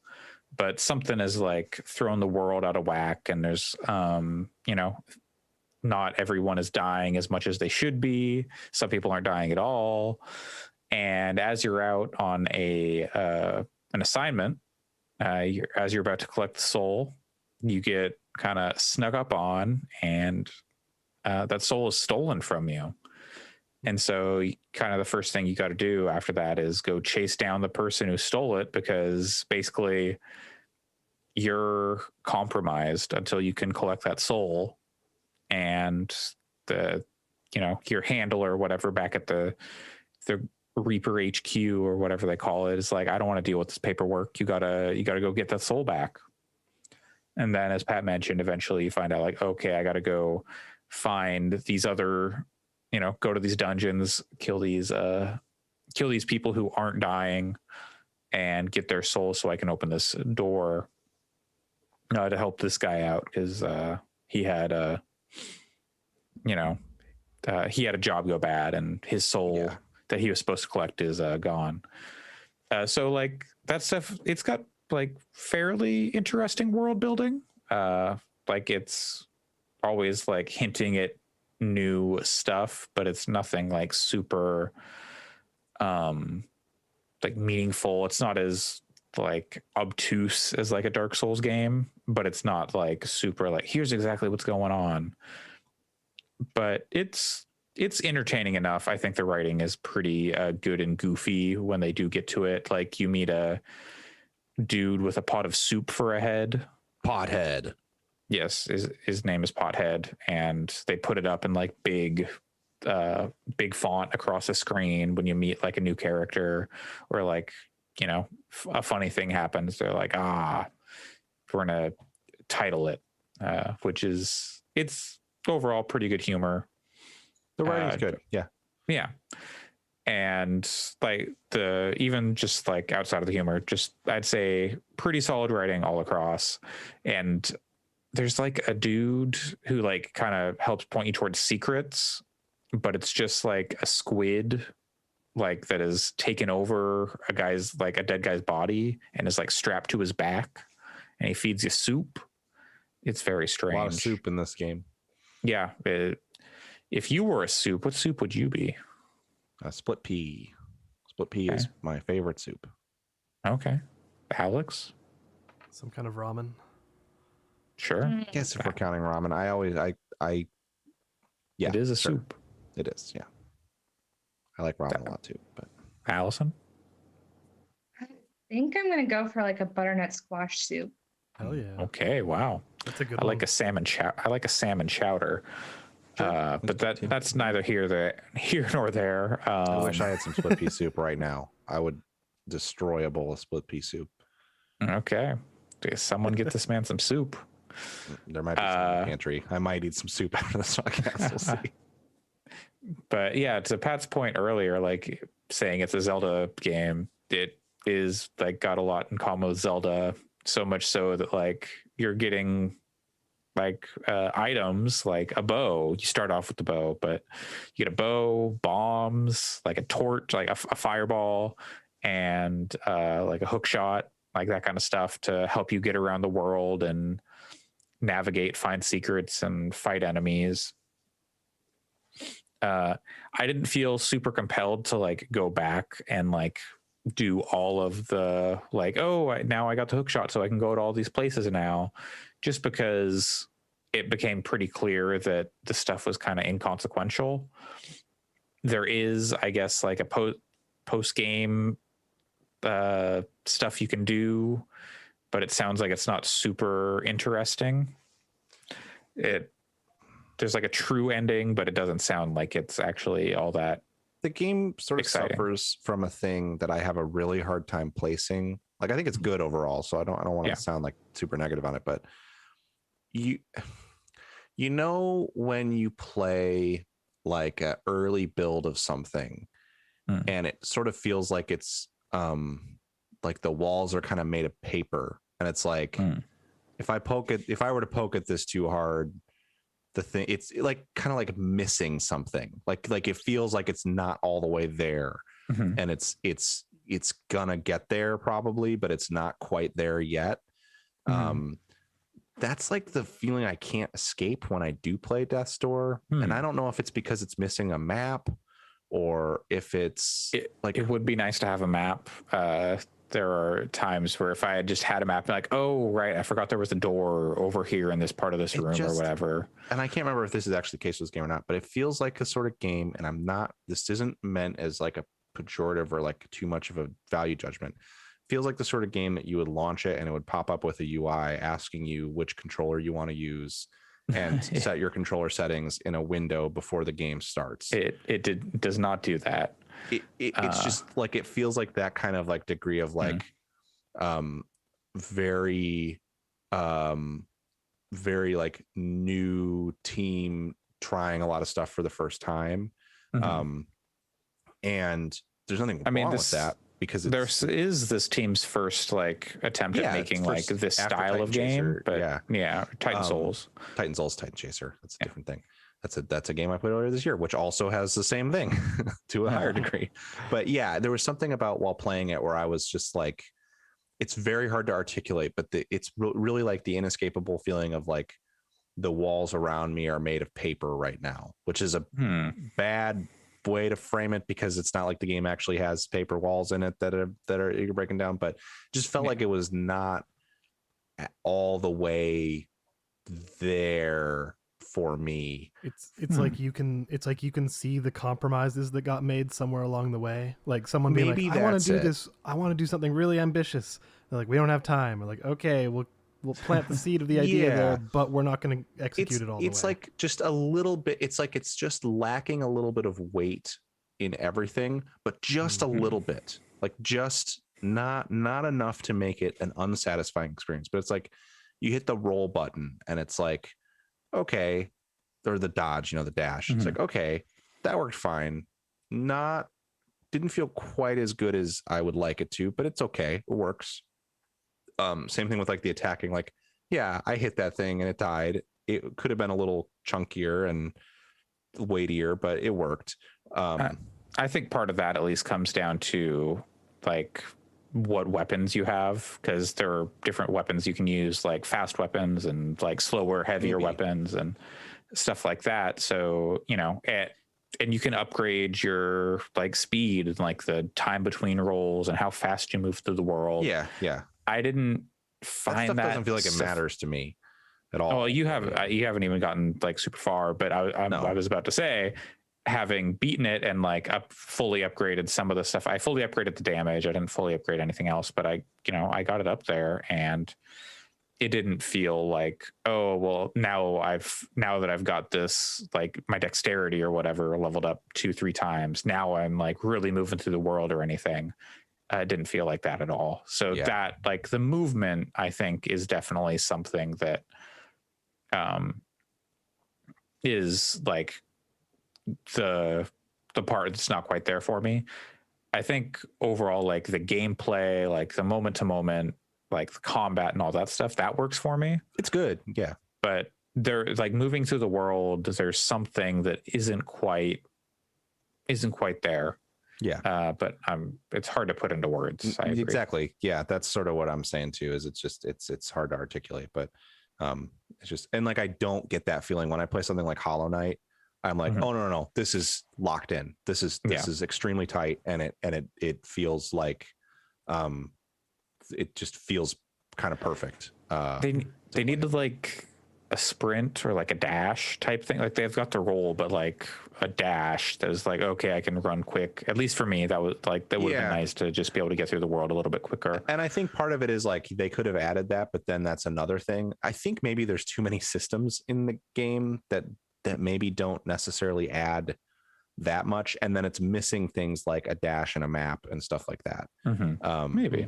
And maybe it didn't need to have multiple weapons, and maybe a map and a sprint would have been more like made it feel a little bit better. Maybe It's like I pick up this umbrella and it's not like the umbrella feels like it's a joke weapon. Like it doesn't seem like it does anything. Yeah, no.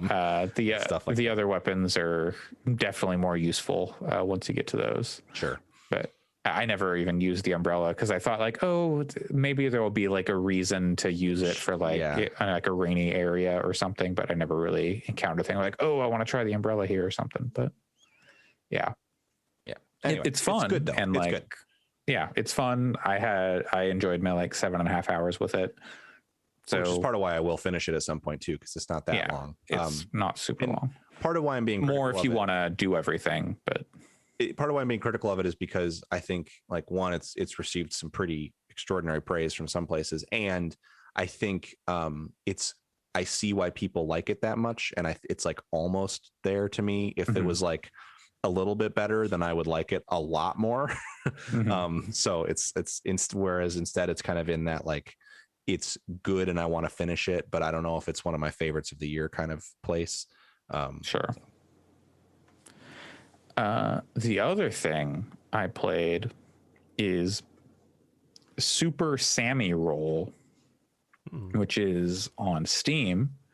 It is a 3D platformer, which borrows a lot from something like a Mario 3D World and like a Super Monkey Ball and like other, I don't know, 3D platformers. I don't know. I am not good at 3D platformers, mind you, at all. I'm absolutely terrible at these kinds of games. And that has made my enjoyment of Super Sammy Roll somewhat difficult, but it is a neat little thing. You're this little like lizard dino guy with a big tongue, and you're going around these levels. I think you're chasing down. Oh, I think you're looking. So your friend has been kidnapped by some bad guy, and you got to go through these levels to find her. It's very similar in a lot of ways to like a Mario 3D World, like I said, just with like the level design and stuff like that. It kind of sounds like Chameleon Twist in a way also. We've not played Chameleon Twist, but very possible. As the name might imply, Sammy can roll into a ball, much like Sonic, and speed through these levels. So that's where a lot of the challenge comes in, is navigating narrow pathways and like right turns as you're this ball and maintaining momentum. And then, you know, trying to keep up your speed as you go around these corners so you can make jumps and use your tongue as a grappling hook to jump through gaps and stuff like that. Very Chameleon Twist then. That's awesome. Okay, yeah. This is a game where, you know, like I said, I'm very bad at it, but I would love to see like speedrunners get their hands on it. Seems like that'd be a fun game to watch, like speed. Yeah, like seeing like GDQ runs, like finish the whole thing in like 5 minutes or whatever would be pretty entertaining.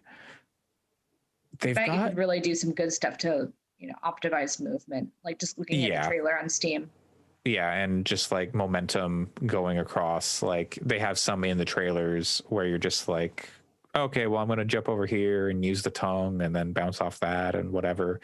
Because you can kind of just like use your tongue infinitely if you like to like climb up walls and stuff. Yeah, same. Spider tongue.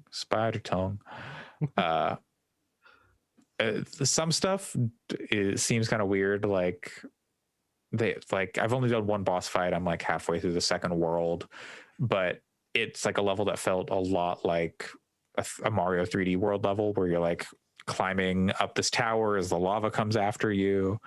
And then I get to the top of the tower and then this monkey in a car shows up and I'm like, excuse me? Why are we here? What are we doing? So that was like a little weird. But aside from that, if you're into 3D platformers, I think this is probably a pretty good one for people to check out. Is it only on Steam? Because I know I saw you playing it on Steam, but yeah, as far as I know, currently only on Steam, but it could come to Switch maybe someday. I don't know if they have any plans. Yeah, I only know that because I saw you on Steam when I was inviting you to Dota and you were playing. I did stream a little bit of Super Sammy Roll. I'll probably stream a little bit more in the coming weeks, or this week or something. I've got some other ideas for stuff I want to stream while I've got the next month off. But it's Does it got like challenge modes and stuff? Like, because it looks like it has an overworld where you're kind of picking your stage, much like the Mario World. But yeah, it does have an overworld, and it's got like 3 different art styles. It's got like a 2D animated art style that plays sometimes, and then it's got like a cartoon kind of thing, and then it's got its overworld like Mario. What's the fourth one? Super Mario World? Is it Mario World? Okay, yeah. So Super Mario World, and then also like the 3D platforming stuff. So the art style is all over here, and it's like, well, okay, it's too much, but I think they all work individually for what they're doing. There is like a multiplayer mode you can unlock, and maybe there's some other challenge mode stuff that I haven't gotten to. But there's like stuff you can collect in the levels and whatnot, and try to beat your times. But I haven't seen like a dedicated mode that's like, oh, here's the hard version of the level or anything like that yet. Right. Are there bosses, like boss battles? Yeah, so there's like I've only seen one, and it was that monkey in a car. Oh, right. Oh, that was a boss. and it's- Okay. Yeah. So that was like, oh, I gotta move around and make the bullet that the car shot like turn around and then hit the car, and then I can bounce on the monkey's head. Yeah. Is there a Bowser style antagonist who's constantly like That would be the monkey in the car, but he's not like. Oh, okay. He's not. Yeah. He's not He's like, I omnipresent? don't know. It doesn't seem like it. He's not been like showing up all the time. It's not super dense on story. It's just kind of like, oh, your friend was kidnapped and now you got to go save her. Mm. But yeah, seems like Super Sammy Roll is currently only on Windows on Steam. So yeah. Cool. And with that, we'll move on to the news. The news? No, not the news. The news. I have the hottest breaking news that we have to cover before we get anywhere else. Break it to me, baby. As part of this weekend's charity event, the 4 Hours of Roval, iRacing committed to teasing some new developments if they hit a certain donation level, which they have hit. And I am happy to say it sounds like rain is coming to iRacing Whoa. by the end of the year. You may ask yourself, the most popular sim racing game on PC that exists, that's been out since 2008, doesn't have rain? And I would tell you, Well, yes, that's correct. It does not I have mean, rain. I mean, Mortal Kombat 3 had rain, so like Lots When of does it- sims or sim adjacent, sim Katie kind of games have really good rain. iRacing still does not have rain, but the screenshots they showed of the work in progress rain looked real good. So MK also has smoke though, so there is plenty of smoke in iRacing, especially if you drive the rookie splits. You can blow your engine up good and there'll be smoke all over the place. Oh, is Blood Rain going to be in the game?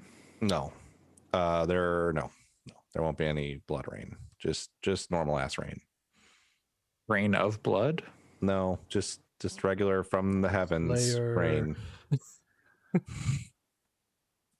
You could probably put a mod in Assetto Corsa for blood rain. All right. Well, do we want to start with the bummer stuff this week, or less bummer, but still? Or we started with the bummer stuff last week, so like, there's Let's not just get it out of the way. Let's just get it Yeah, done. okay. Let's just knock it out. Continuing from last week, the situation at Activision Blizzard is ongoing. Gets worse. It every ain't day. over. It somehow does. It like they started off that lawsuit was really a doozy, and their stuff just keeps getting added. Mhm, mhm. Oh my God, Bad. yeah. So on Wednesday there was a walkout staged at Activision Blizzard where employees walked out and did not work. Seems like there was a lot of their Activision Blizzard has hired a union busting law firm to come on board, and a lot As of you do if you're a good company. Mhm. yeah, It's well, a union busting law firm that Amazon has also used. Yep. Yes, yeah. Just to reiterate the fuck Amazon part of the New World discussion. Mhm.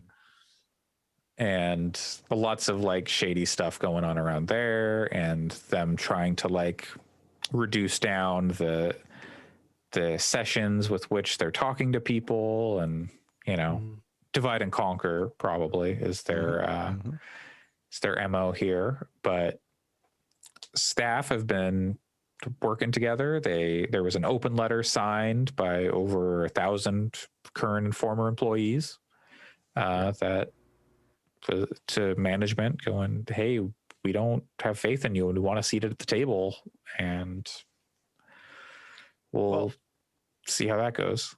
And it's just like the fact that Kotick and I think it's Brack, who's the head of Yeah. Blizzard right now, Mhm. haven't just resigned is like, it shows No, that they of do not course give not. half a fuck about No. these problems. Oh yeah. Like- The weird thing is, like, Kotick's statement was actually pretty good. Like, Yeah, if sure. you So if you read it, like, but I really doubt he wrote it. It was probably Oh, written no. by someone else, and Absolutely not. he approved it, kind of thing. And also, like, the fact that like his was the most even keeled, even tempered. Like, hey, yeah, there's issues. Like, we should be addressing them. Whereas the initial response was like, no, these people are lying. Fuck them. Like, it just went straight to victim they blaming. simultaneously did. There are no issues, and we're working to resolve them. And you're just like, what? Yeah, they that also kind of did- stuff. They also did situations like this is why businesses are leaving California. Oh yeah. Yeah, It was like liberal almost California almost government. immediately. Yeah. Yeah. So like Which, yeah. the Kotick statement, while it independently, just like it as its own entity, if you read it, like, I don't like Bobby Kotick either, but it was a decent statement. It was too little too late and seemed kind of insincere. well, and It's- also that's totally deliberate to make him seem like the good guy. and Like, also that statement included the information about the law firm that they're working with, I believe. True. So I think you're right. and you know, Brack's statement also like feigned sincerity, but it's like, okay, but you're not doing anything yourself. Mhm. No, that one Yeah. was that the one from the World of Warcraft team, or was that separate? No, I no. think So Brack the sent an email. team, It was an like internal the email. team, put out like their own statement that was kind of That opposed to the statements that like had initially come out from Yeah. Activision Blizzard. That one was also kind of shitty in its own way, though, because it was like, oh, we know we have some references in world that we're now going to be removing, which, hey, good, but it That was did the Brack. nothing. That was the the Brack one, I think. I Okay, think No, sorry, that, I might so have- that was I thought- in the World of Warcraft statement as thought well. it was in the world one. Yeah, but and it's like, yeah, we're gonna remove these things, but sure, good. They didn't once address the actual issues. Like, they didn't once address like, yeah, we're gonna make sure that it's a better, more equitable place for women to work, or we're Yeah, gonna be it's- like auditing Well, ourselves and the kind of stuff. It wasn't any of that. It was just like, yeah, we're gonna remove some Well, and NPCs that didn't age well. I'll tell It's you like, why all these statements don't have anything about that. They don't want to lose their shit in this lawsuit, like lose their shirts in this lawsuit. So they're not Yeah. going to say we're going to address the sexual harassment issues because they don't want to acknowledge it, because they have lawyers saying if you acknowledge it too Yeah. much and say anything more than we're Mhm. looking at these issues, then that's an admission of guilt that the state Mhm. will use to push settlements and stuff. So that's fair. that's why I'm not saying it's a good thing or saying that it's okay. I'm just saying that that's it's true. fucked. That's totally fair. I hadn't Um, thought about it from that perspective. Yeah. And to me, I mean, that's also part of why I think you haven't seen resignations from these people at the top of the company. But I also think like it tells me that they're not, the fact that they let all of this stuff happen, Brack specifically let this stuff happen, according to reports that I, of course, believe, and I don't think there's any reason not to believe. And he is still sitting in his office during the week, is like, dude, you don't give a shit about these people. You Yeah. can tell yourself you do all you want, but you don't give a shit about these people deep down, because you're not doing the thing that would actually show that you care. Yeah. Which is, you know, leave and let somebody who's more responsible step in and maybe Yeah. gonna improve people's lives there. Take your J. Allen Brack is very wealthy. It's not as if like I think it's wrong to shame people for working at problematic places when they're not part of the problem, because most people at Blizzard are not rolling in cash. And Right, It and very that, much most not people so. It can't afford sounds to like- just quit their Yeah. job and Yeah. do Yeah. like, you know, and like, also Yeah. a lot of people who work on those teams care a lot about the games that they make, and they care a lot Yeah. about the team that they're on, and they're not part of the problem. So I don't think that it's fair to like shame people at the company, but certainly it's fair to shame the management at the top of the company who's Right. doing wrong Yeah. and has plenty of money and can quit their jobs and can acknowledge that they've been part of the problem and remove themselves from the environment. Yeah, and I think with Brack in particular, it's weird because he kind of inherited the problem because he's relatively new to being the head there, right? Like all things concerned, but like I think But he's been in management there for a long time, just not at Yeah. the top. And there's like video of him being like part of that sort of like culture Yeah. and problem, like in public at like BlizzCon. So fair enough. Yeah, but like it's just weird. I mean, I can imagine it being weird. You become the leader of this company, and then I think it was like within 2 months is when the California investigation started up. It's like, well, ouch. So that sucks. and but But also, he was named as the person that was quote unquote counseling one of the worst offenders at Blizzard of sexual harassment and doing it for years without actually taking action against him, and instead just basically bringing him into his office and saying, hey, don't do that anymore. And then nothing changed. So like, yeah, I that's don't know. supremely shady. Speaking A of lot corporate of more- interests. oh yeah, I was just going to say, speaking of corporate interests ahead of actual humans, which is something we talked about last week, which was very much because at that point, only that initial statement had really come out at the time where we were basically able to say, yep, don't trust anything the HR is going to put out or PR is going to put out because they're purely going to be protecting the big heads up top, which very much ended up being true. And I think one of the more interesting things I saw going around personally was extremely shitty as it is, the thing that kind of tied the crew that were hanging out in the quote unquote Cosby suite and where they are now in their careers. Like being like, oh, this is the head of Riot. This is like a VP over at like this other big company. It's like, yeah, these people are still very much heads of industry. Oh yeah. Right. Like, I mean, you see it like, we have it on the sheet here that Ubisoft employees also signed a letter addressing the fact that all this stuff is still happening at Ubisoft. Square Enix put out a statement that was like, we support our people and we want you to talk to this like arbitration firm, basically, which is also a union busting firm. Yep. Like all of these companies suck. They don't give a shit about their people who work there. They don't give a shit about you as a person who likes their stuff. Like it's bad. It's bad from top to bottom across the industry. And it happens at indie developers as well. It's just like, it happens. Absolutely. Look at fuck, what was their name? Skullgirls devs. Yeah, the Skullgirls. Yeah, That's exactly what I was thinking of. Lab Zero. Lab Zero. It had a very complicated and difficult and upsetting end. But I mean, look at all the stuff that happened with Alex Holaka last year, and like all the stuff that came out over the course of their involvement in harming countless people over the course of moving through various indie spaces. Look at the developer, the Cultist Simulator developer, who was and all the bullshit. Yeah. All the bullshit Zoe Quinn had to go through for years and years and years. Exactly. It's just it is, and what I think we fail to realize is, I was talking to this a lot with my friends.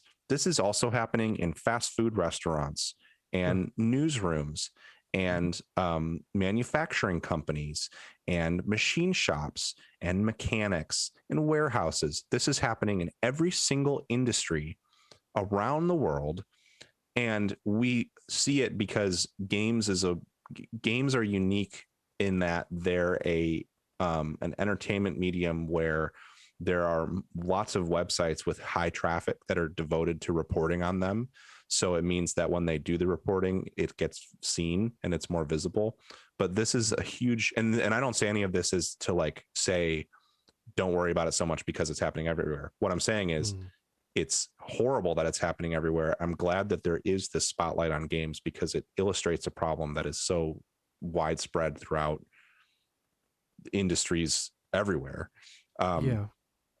And the thing that, though, I mean, I have my own views on ways to solve this problem that are more political, but certainly from a behavioral standpoint, if you're a dude you have to call it out when people act shitty. And I don't just mean when they're harassing people. I mean, when they say something, when one of your friends makes a shitty joke about someone, or when they say something in a Discord call that's just kind of not cool, you can't shrug it off. You have to call it out when it happens. And it might make you feel like you're like, I'll never forget the time when I was in a friend's basement and it was like 10 dudes sitting around drinking beers, and it was people that I thought I didn't have to worry about this stuff about. And then they started talking about a few of them worked together, and they started talking about one of the women that worked with them. And it didn't go all the way to like disgusting territory, but they said a few things about like, oh, she only has the job because she's married to so-and-so and stuff. And I was like, this fucking sucks. This is a shitty conversation. And immediately I basically was asked to leave, and like, was like, if you're not going to have a real conversation, like if you're going to spoil the fun, then we don't want you around. And I realized like, oh, this is like not this, that moment can be traced to why this stuff keeps happening and keeps happening around the world, because the toxicity that's present in so many communities that are patriarchal, which is like most of society, is just there from the top to bottom. And we have to work to call it out and to shut it down whenever you see it, not just when it gets all the way bad. Yeah, because I think Yeah. there's no persecution. Yeah. It gets encouraged, or if not encouraged, it gets tolerated to the point where it just becomes normal for some people to have that mentality and not feel like they're ever going to get reprimanded for doing so. So yeah, no, totally agreed.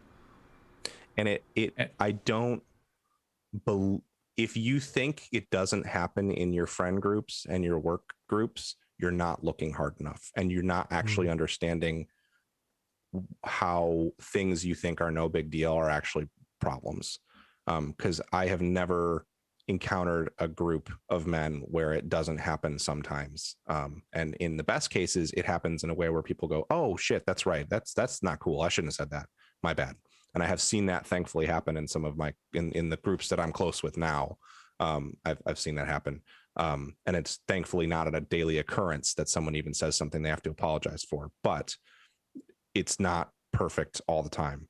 And you know, it's because it's misogyny is so internalized, I think, that by in so many communities that it's you really have to pay attention to it, even from yourself, and really think about it all the time.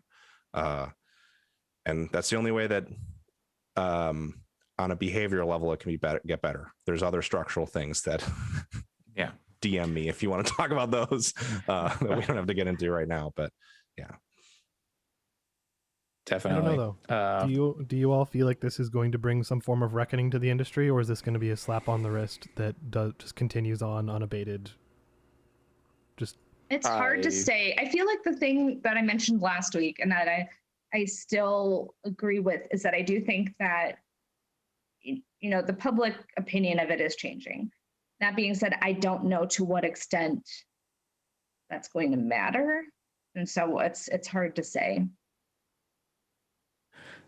Yeah, like unless something like really, you know, something really comes out that incriminates and puts like Kodak or Brack like at the center, like, you know, you knew this happened because you were there, or, you know, you were guilty of doing this thing or whatever. You know, I don't expect anything to happen to those people unless somehow the Activision Blizzard people get unionized. I don't know that, you know, Yeah.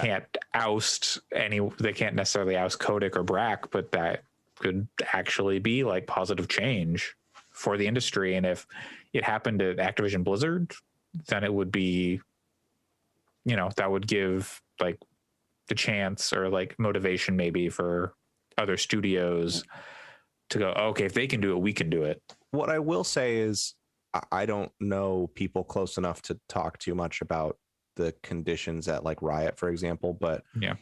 From what they indicated, they talked a little bit about it on Waypoint Radio, and Patrick Klepek talked a little bit about like context he has at Riot. It sounds like conditions there have steadily been improving. over time. So I think that there is certainly a slow burn, to your point, Allison, as people realize that their behavior isn't socially acceptable on a wider level. I think that it turns into pressure to be less bad, but I don't think that this stuff will be eradicated so long as companies continue to exist just to make money and for no other purpose. And that's just the way that, because power dynamics being what they are, whatever the group that holds the power wants to do is what's going to fly through the company. And it may sound wild that that's the case, but that is just how it works. And there's no real way to solve the problem other than not only unionization, but also shifting the purpose of these groups away from purely existing to turn a profit. Which is why I think it's perhaps more likely that you'll see it in the change happen in the indie space first, as long as these things continue to be considered less socially acceptable and bad actors continue to get outed. A lot of the worst perpetrators of this kind of abuse in the indie space, from my understanding and following of it, are people who have been there for a very long time. Whereas you don't necessarily hear about it as much from younger, newer developers. So I hope that trend continues, because I think indie developers are better equipped to combat this stuff. I think at a place like Activision Blizzard, like you said, they can't get rid of Brack. As someone who's been an enabler of this stuff. You've got HR against you there,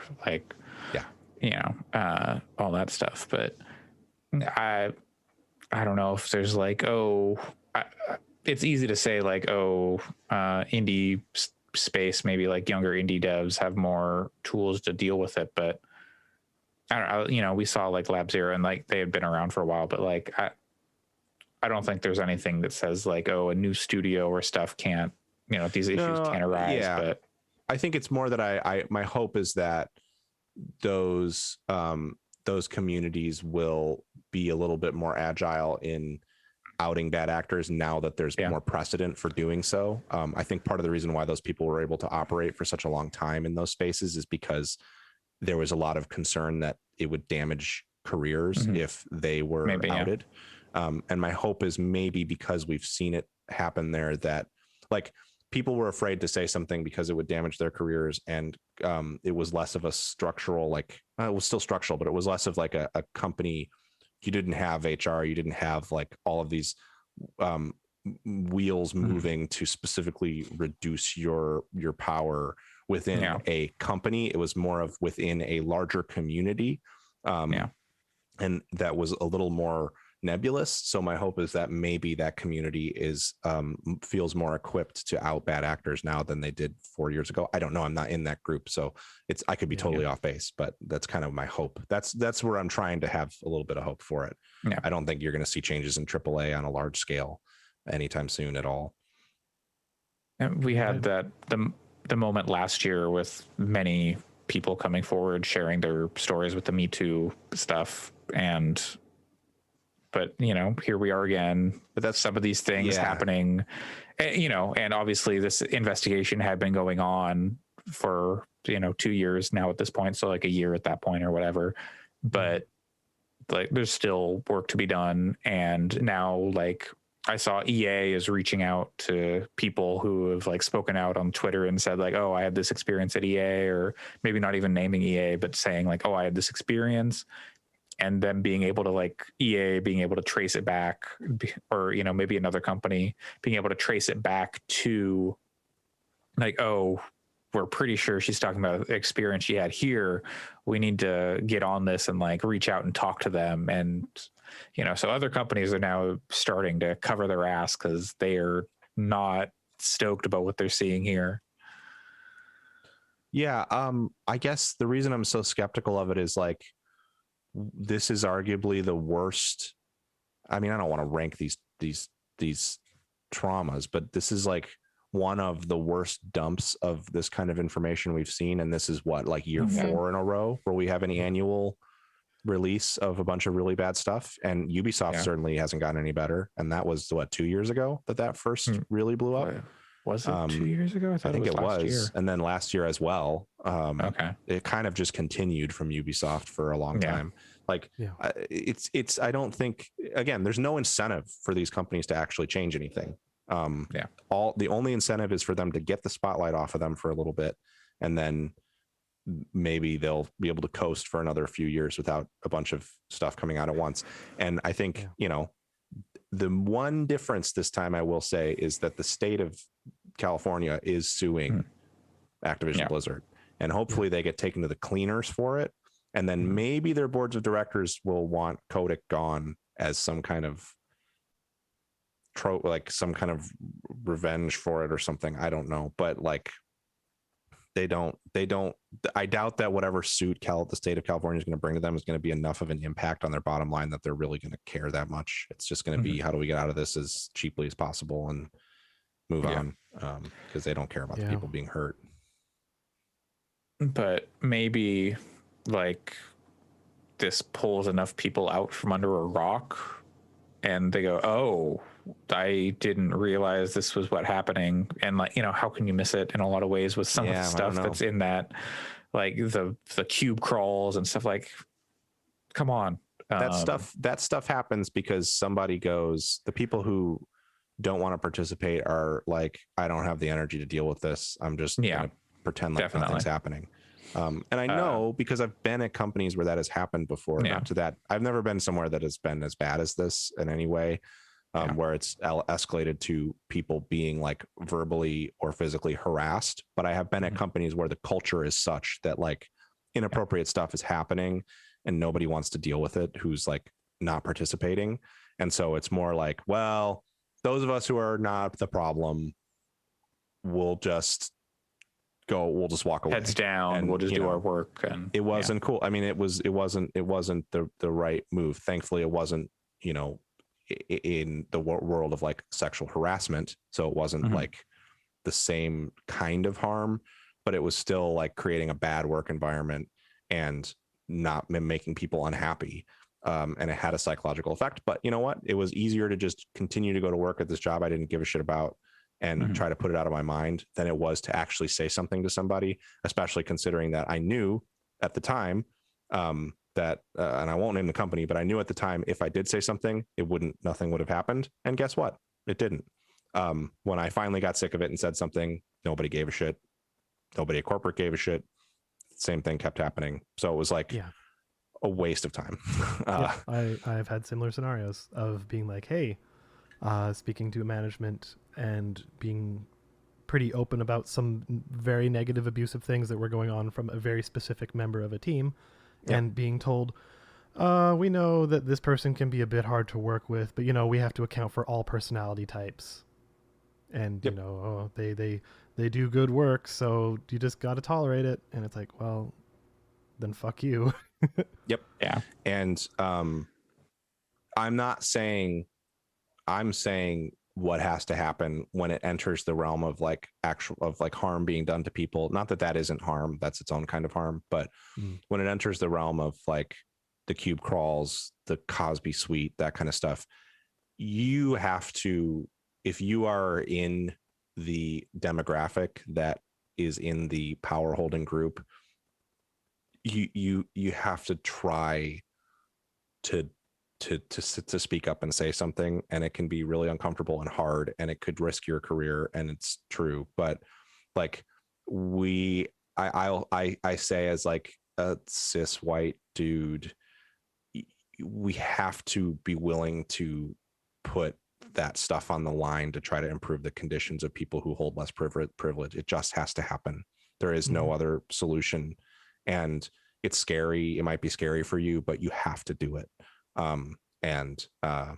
There's no other way out of it, frankly, other than structural change, which I also advocate for, but you know, that's harder to make happen with individual action. Not that individual action isn't important in there too, but on a behavioral level in your immediate workplace, you gotta risk it and understand that you'll probably be more, we've entered a place in like late stage capitalism where I have to be able to say my odds of landing on my feet and surviving this without extreme trauma are a lot higher than the person being harassed. I mean, you look at people died over this stuff at Activision Blizzard, and you have to start looking at it that way as like, yeah, it might mean that I don't have a job and my career's fucked, but that's better than someone being driven to like self-harm.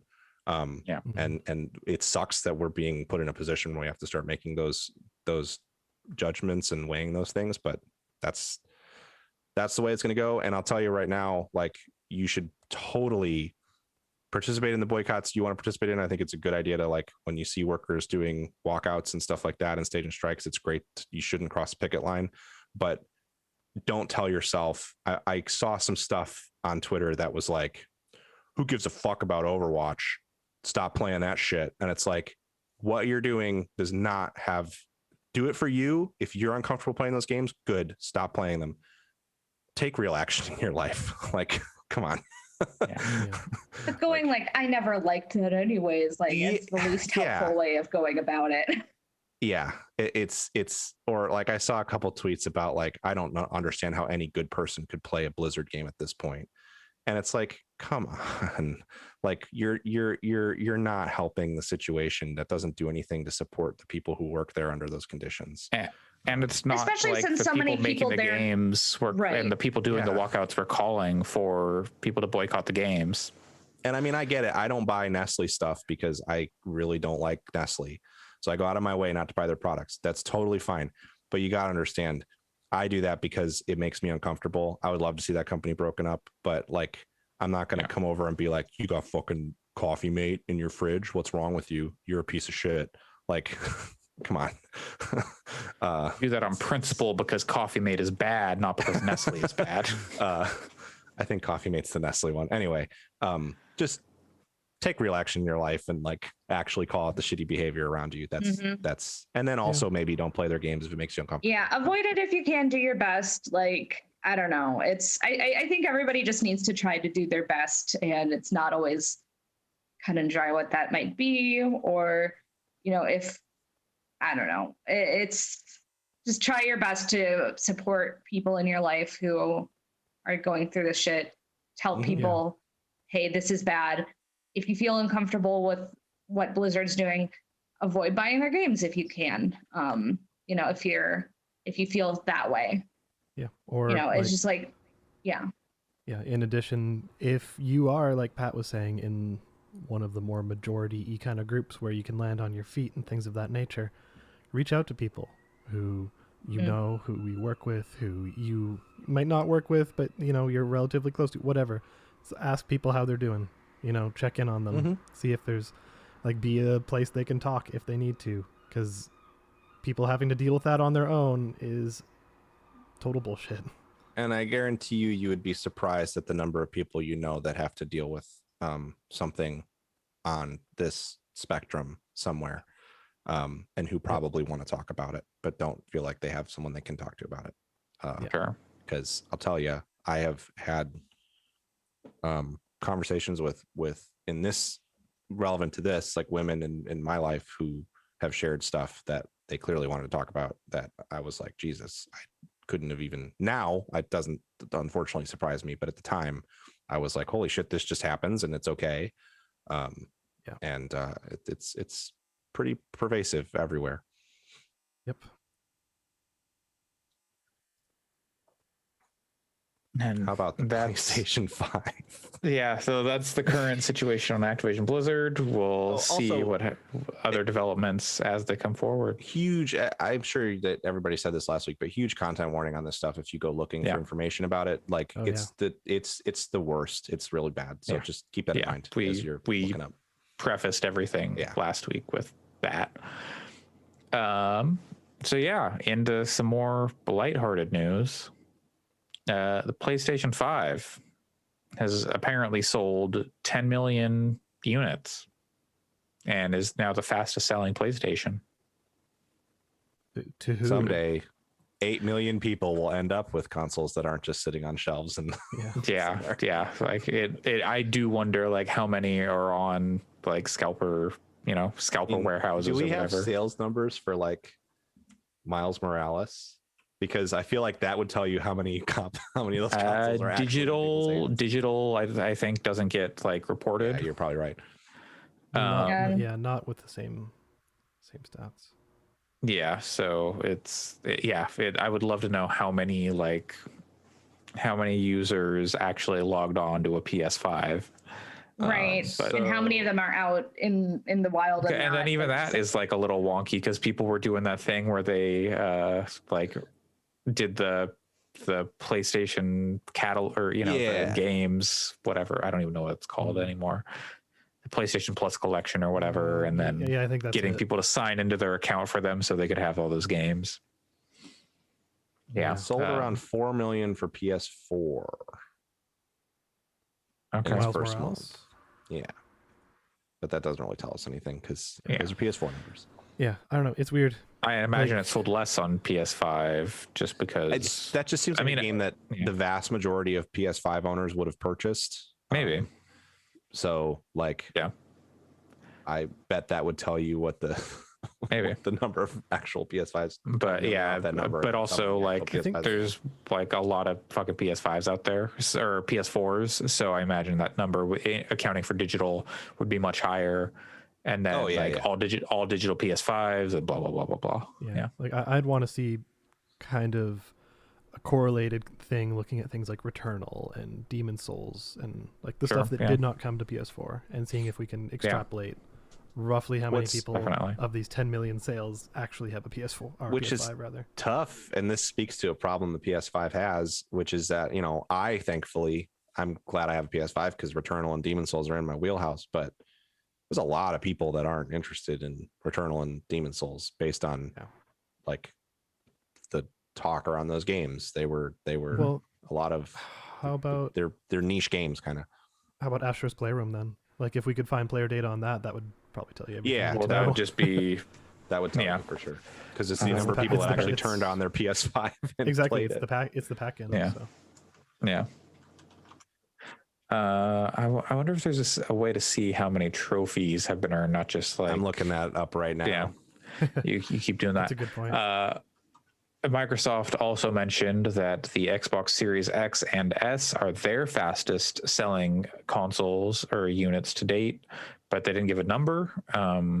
But generally speaking, it seemed like their stock was lower, even though they're like, they were just making less boxes, but like they've also been like on store shelves in some places, easy to pick up. Yeah. Pat, you've got quite the expression on your face. I don't know where this is on psnprofiles.com. It says that 100,000 people got the in mint condition trophy, which is a 92.78% common trophy among Astro's Playroom people. 100,000. So I don't know if that's just people who have reported it on this website though. But I don't think so. I think they're trawling through API stuff.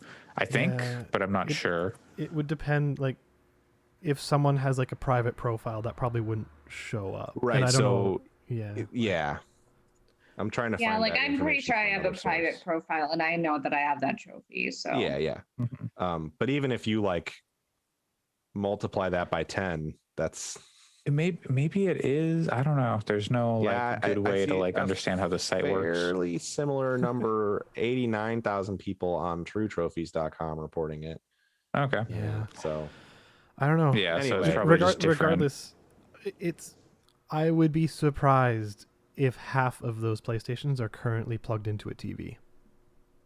That seems crazy, but also I mean. I don't know. It's hard to square like what we were seeing with like people like scalpers having like hundreds of PlayStations and where if I were also are these sell through numbers? I guess they would have to be because they're the fastest selling. So I assume, but I don't know. But and also they're selling out. It's impossible to get. So they have to sell through. But the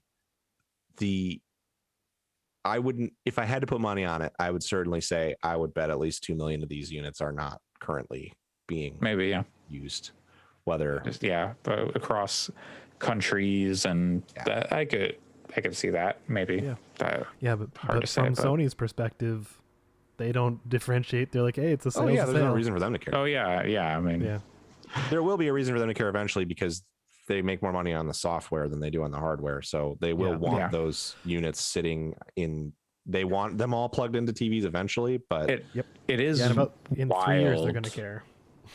yeah, It is wild that with the chip shortage and like how hard it is to get these boxes that it's still like the fastest selling, that they were able to like keep up with demand that much and like make all this stuff, make that many in that time frame is impressive. Yeah. yeah. And doesn't like is like hard to understand with like the chip shortage stuff and like, you know, it's weird. The Xbox One, that makes sense because like So there's 2 SKUs. the original Xbox was not popular. Like, Yeah. you know, some people liked it, but overall not very popular. The 360 was kind of like an unproven thing, but then like, but it was early. So like it sold a lot, I assume. Just not as fast. And then, yeah. Like once people were like, oh, the 360 is actually really good. Then it started to like pick up. Mhm. And then the Xbox One was a disaster.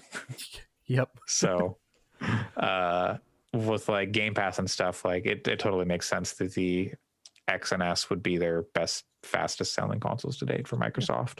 Totally. I don't know. Uh, Gaming industry's getting big, y'all. yep. Yeah, it's no longer is it the mom and pop industry that we all remember. It's more than just Pac-Man and Tetris. It's What I think is Uh, interesting is like there's no fucking games.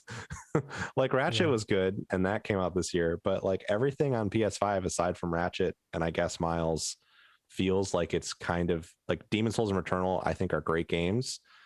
Still need to go back to Returnal at some point. My racing schedule totally derailed me on that game, but it's not for everybody, that's for sure. That game is fucking hard and it doesn't give a shit about your quality of life as a player. So Mhm. like I couldn't blame someone for not wanting to play it. And so it's kind of wild to me because what they delayed Horizon to next year as we all thought they Yep. would. There's just like there's not going to be anything for that box this holiday. did they officially announce that, or I thought that was still just rumored? Maybe. But I like thought they people announced it. reporting on. I think Jeff Grubb. Hold on. I think Jeff Grubb on Grub Stacks was saying it was delayed, but hold on. Okay, let me see. Horizon Forbidden West. Pretty sure it was confirmed. But I'm just seeing report. I'm not seeing. Let's see what Bloomberg says. yeah, I would. But Yeah, regardless, according to a person familiar with the matter, like it sounds like it's probably likely. And you know, people don't just post things to post them, but like Sony hasn't come out to confirm it. It's just it's the scuttlebutt. I don't think. But yeah, But there's supposed to be a state of play in August, so I imagine that is when they'll say 2022 for that. But I think the point remains, Pat. Like PS5 and Xbox Series, the series, I don't know. I still don't know how we identify them. The sex, the yes, sex box. the The S. sex box. My sex S- box. Yep. Yeah. So with them bad boys, sex box Yeah. on, I- sex box uh, off. Open your browser. Search sex box. No, Okay. don't do Alright. that. No. sex box. What? I don't know what it comes Oh. up with. It's a chat Let's show. see. 2013, one season at 2.4 on Well, IMDb. this is boring. Never mind. Forget I said anything. Don't but- search that. Um, Wait, I this show feel- is fucking wild. What? Man, this is boring. Oh my god, this is wild. Okay. okay, Anyway. go for it. And then I'll, if you wanted to go for it, please, and then I'll continue. No, I don't want to go for. I don't. Okay. Do your own research. I don't want to talk about that show. God, I'm Googling it now. I think there might be 2 shows, and one of them is the one I'm reacting to, and one of them is the 2013 talk show. But Yeah. So Yeah, I'm looking at the 2013 talk show. Oh, yeah, see. huh? Anyway, So I think we've been talking about this for years, but I feel like the idea of a home console is slowly just getting so deprecated. Because oh yeah, Sony is releasing a lot of their games to PC, and there's news that came out this week of they partnered with some company whose name I didn't recognize, like Nintech or something, where they're going to be porting more and more of their exclusives to PC. Game Pass. Nixies. Yeah, I think something like that. Nixies. They bought Nixies. I Oh, believe. they bought them? Oh, okay. I thought it was a partnership. I believe. but yeah, something like that. But just everything is coming to the PC. Like the only real appeal of us, like a dedicated console, I think at this point, is the lower barrier to entry for price, because it is always going to be cheaper to buy a console rather than building a full gaming PC. But then again, who knows? Maybe the Steam Deck will kind of fill that niche. So wait, they had an American version of Sexbox too. Oh God. Wait, Sexbox 2? Is that like? Yeah. Another. Oops, more boxes. No, that they had an American version. They that was a British import to America apparently. Oh, apparently there's also adultsexbox.com, custom curated subscription box for adults. Oh. that's not even what I was reacting to. There was like some Google result that the preview said like a show where people have sex in a box. Yeah, no, that's what it is. I was like, That's the British show. Is apparently okay. So we're telling it to the audience. They don't have to Google it. Apparently, the show is that they invite couples. They have them have sex in the sex box. It's Then opaque. afterwards, they talk about their relationship. yeah, like it's not, you can't see in the box, thank God. But It's like they've had, yeah, but they're like, it's oh, definitely on a they've stage. definitely had sex on the box. Like the live sex celebration from WWE history. Yeah. Or Yes. Edge Yes. and- That- Yes. there similar. weren't very many episodes of that in the UK, and then it suddenly they brought it over to the US apparently, I don't fucking which is No canceled sex due house. to poor ratings. So thank God. We don't need that. I mean, look, you want to watch people doing it, go on your own, go for it, find, you need to Go to it's art, twitch.tv/gamingfix. I'm not saying I have any issues with, like if that's your thing, but a talk show about that's just weird to me. That's weird to me. Normalize Wait, people talking about apparently- sex, but also Okay, it's weird to me. okay, apparently on the US show, there's the hosts do commentary on the sex. Like play by play? Do they have a Yes. feed? Are they watching it? Yes, because during this time, the show's during this time where they're having sex, the show's hosts will comment on sex, the couple, and the chances the couple's relationship will survive. This Are sounds they kind of talking about? shitty. Okay. Whatever. Wait, and it's like, look at this. I don't know how accurate this is, but apparently there was a Washington Post review where it says like that they give them like a number grade for their sex. Instead of talking, I don't know. I'm like, what is happening with this show? Oh, Okay. the technique on that triple roundabout. No. Who's the Simone Biles of Sexbox? I don't. What question from the chat? What would their grading scale be? It's a good question. It's out of 9 and everyone scores a the 6. couple. Wait, Nice. they rate they rate each other after Okay. having the sex. Okay. Well, that's all. So it's I like thought a it was just sur- they're it's like a giving survey? commentary. How I would you guess. say you were satisfied? Would you say you were extremely Yeah, I think that's what satisfied? it was. I would Like think the, How the wife gives like the like the husband a rating of 7.9, and I'm like, what is that? What? You should look. Okay. Look. Hey. Oh no. If Hey. you're in an adult relationship with a partner and that's a sexual relationship, talk about this stuff amongst yourselves before you go on a talk show. Need a TV show bone to do down it for in you. a cube. In a cube, yeah. You I know, hey, guarantee if you want, that if you want, can't talk about the sex you're having, your relationship is probably if you want not to gonna help with go it, that's fine. But like, go to a therapist. Yes, like, that's exactly. what therapy's for. Yeah. Like couples therapy. That's the thing. That's like What if very you could valid. have your 5 minutes of fame and I'm be on a just saying, TV show? Go for Well, it it if was- you're into it, but talk about it before you go for it so that you're not on stage revealing that you don't like your partner's, I don't know, boning style. Apparently, it said 7.9 is like that's pretty good. That's not bad. So are we saying that we I- should be watching this show and doing No, our own review I of don't it? oh my wanna god! watch You this know show what? at I am. all. Ugh. Oh. Mm. No, thank you. I could deal with Hey, I just you want can- transcripts. You can buy the American version on YouTube. So Oh, good. if you want to pay I am- actual money, I would like actual never- dollars Don't to watch purchase this show. I'm sure you could find a way to watch this show if you wanted Yeah. to. Do not pay money for this show. Probably on So- Funimation with bad subtitles. Yeah. Yeah, I don't know. so- You could buy season 1 in HD for Oh, $28. Jesus Christ. So, Andre, how about the Annapurna thing? Yeah. No, first there's another PlayStation 5 bit of news. Oh, They finally detailed the storage stuff, which was, we knew it was going to be okay. Get an SSD. You can put the SSD in the PS5 that's coming out in the newest beta firmware, and then will be shortly released in the next official firmware update.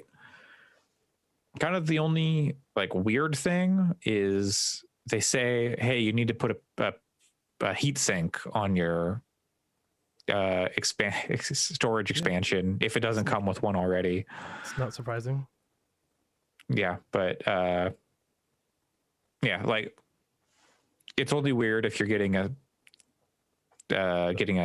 drive that doesn't come with a heat sink already. Yeah. Some of the Samsung ones don't necessarily have one. These things get fucking hot, man. They get really Yeah. hot. And I think Seagate was one of the ones announced. They were like, oh, we got our official PS5 made for the PS5 SSDs. And a 4 terabyte one is $1,000, which is par for the course on the All right. prices. But it is just a reminder of how expensive these new Gen 4 SSDs are. Yep.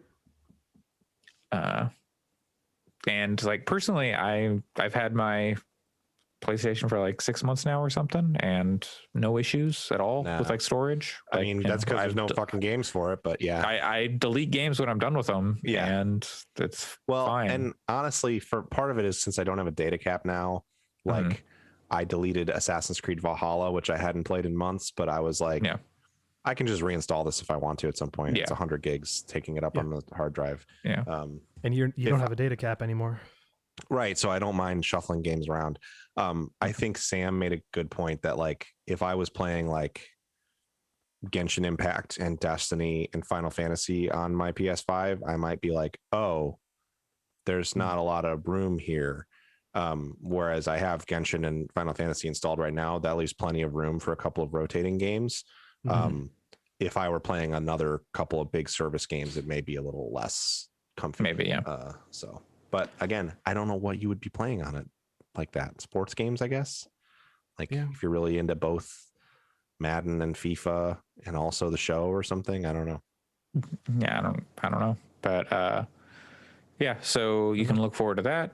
Probably, wait for people to grab, hard drives and test them out and see before you go and necessarily buy one. But they're pretty clear with speeds you should look for on your drives and stuff like that. And if you for some reason need more big storage on your PS5, then go ahead and look into getting a new SSD. Yeah. Just make sure And it's the right kind. Otherwise it won't play the games. But to be fair, the way Xbox did it is way better. Where it's It's basically very it's a stick you put into the back of it. yeah, it is very user friendly, and the PS5 version is I would say is more user friendly than it has been in the past with like the PS3 or the PS4, because this is just expanding the storage. You're not replacing the storage. Right. But then having to add the heatsink is like a little weird if your drive doesn't come with a heatsink in the first place. But Yeah, and also if people are like scared of touching, like opening up their systems, because you have to basically pull the sides off of it, and you have a screwdriver and like install it. Like you could install it backwards and break this $1,000 4 TB drive totally. sure. So like, there's room for error. Yeah. But again, that's like no different than like the PS3 or the PS4. So it's just kind of following in that, that footstep, that design philosophy, I guess. Yeah. And also from the chat, since they are requiring the SSD to have a heatsink, I would be curious which models would have heatsinks that even fit into the PS5 case as well. Like if there is a minimum spec. That is an interesting point, I guess, because like some heatsinks are very tall. Yeah, like I've seen some that are pretty beefy, but I don't know how big there's a cover that goes over like that drive space, and I'm not sure how like much room that gives. Exactly. Yeah. I don't know. But I think there's like a Corsair like heatsink that's pretty tall. I think maybe I don't know, I don't remember. but So how about that Annapurna showcase? I didn't see it. It was good. It happened when I was asleep, There's a YouTube video. and then it just never. It just didn't make its way into my Yeah, schedule. I need to go watch that because. Oh, am I the it only one who seems saw it? good. I think you're the only Dang. one to watch the whole thing. I just saw the trailers that came out of it that were cool. Yeah. It was It really cool. sounded like there was a lot of good games in there, which is Yeah. not surprising for Annapurna. Yeah, like it's worth watching the entire thing. They did a nice blend of gameplay and also interactions with the developers themselves. Kind of talking about the stories of the people who are making them. The developers out of Seattle. It was fun to watch them go skateboarding and stuff like that. Yeah, that's good Uh, skateboarding. But yeah, well, if none of y'all have watched it, I don't think we need to talk too much about it. But it's very good, and there's They some real winners in there. finally announced the Outer Wilds DLC, which Right. Yeah. that trailer was very good, It was very spooky. I'm very, very, very, very excited about it. yeah, it was. And you've played a bit already too. Well, I don't know I have not. I don't Okay. Okay. think I can legally say if I have Okay. or I haven't played Okay. anything Well. of any upcoming Outer Wilds content. but You've played the Outer Wilds. I have played the game itself, yes, extensively. They announced a lot of stuff here. Yeah, there was a lot of stuff. I'm trying to remember the name of the very first game they showed, which was really interesting. But I can't remember the name of it. I'll look that on the side. Was it Stray? The Artful Escape. No. It might have Okay, been The well, Artful Escape, but Okay. Stray looked awesome. Did any of you watch just straight up Stray's trailer that they put out? I Oh, saw my the shit. cat can drive a little cart. Okay, I love it. 10 out of 10 already. It looks really good. It was spoiled for me because all I saw was everybody being like, this is a pet peeve. I'm not actually trying to kill anybody's fun at all, but I basically saw like 10 tweets in a row almost stacked on my timeline that were like, you play as a cat, so best game ever. And that those kinds of tweets always make me go like, well, now I don't even, I'll just look at it when it comes out, because I'm just gonna go in with like oh, if it's got this in it, so that means it's gonna be the best. But it sounds like the trailer was really good. Yeah, it genuinely looked like a lot of fun to play. It kind of looks like the good parts of Uncharted, which is like kind of like the story-driven parts of Uncharted, where you're walking around and exploring and sometimes doing little puzzles. Like it has aspects of that. It has like aspects of Half-Life 2 in kind of the world that you're in and the stuff you're interacting with. Like, there's not quite a Combine equivalent, but it's close enough. That's cool. And yeah, and it was like, I don't know, it just looks fun. It looks entertaining and it looks charming. I'll go watch the trailer now. I'm much more sold on it after that. You also play a cat in Biomutant. That's the thing I want to remind everyone. That's true. Cats are great. Doesn't automatically mean that they're going to be the best game character.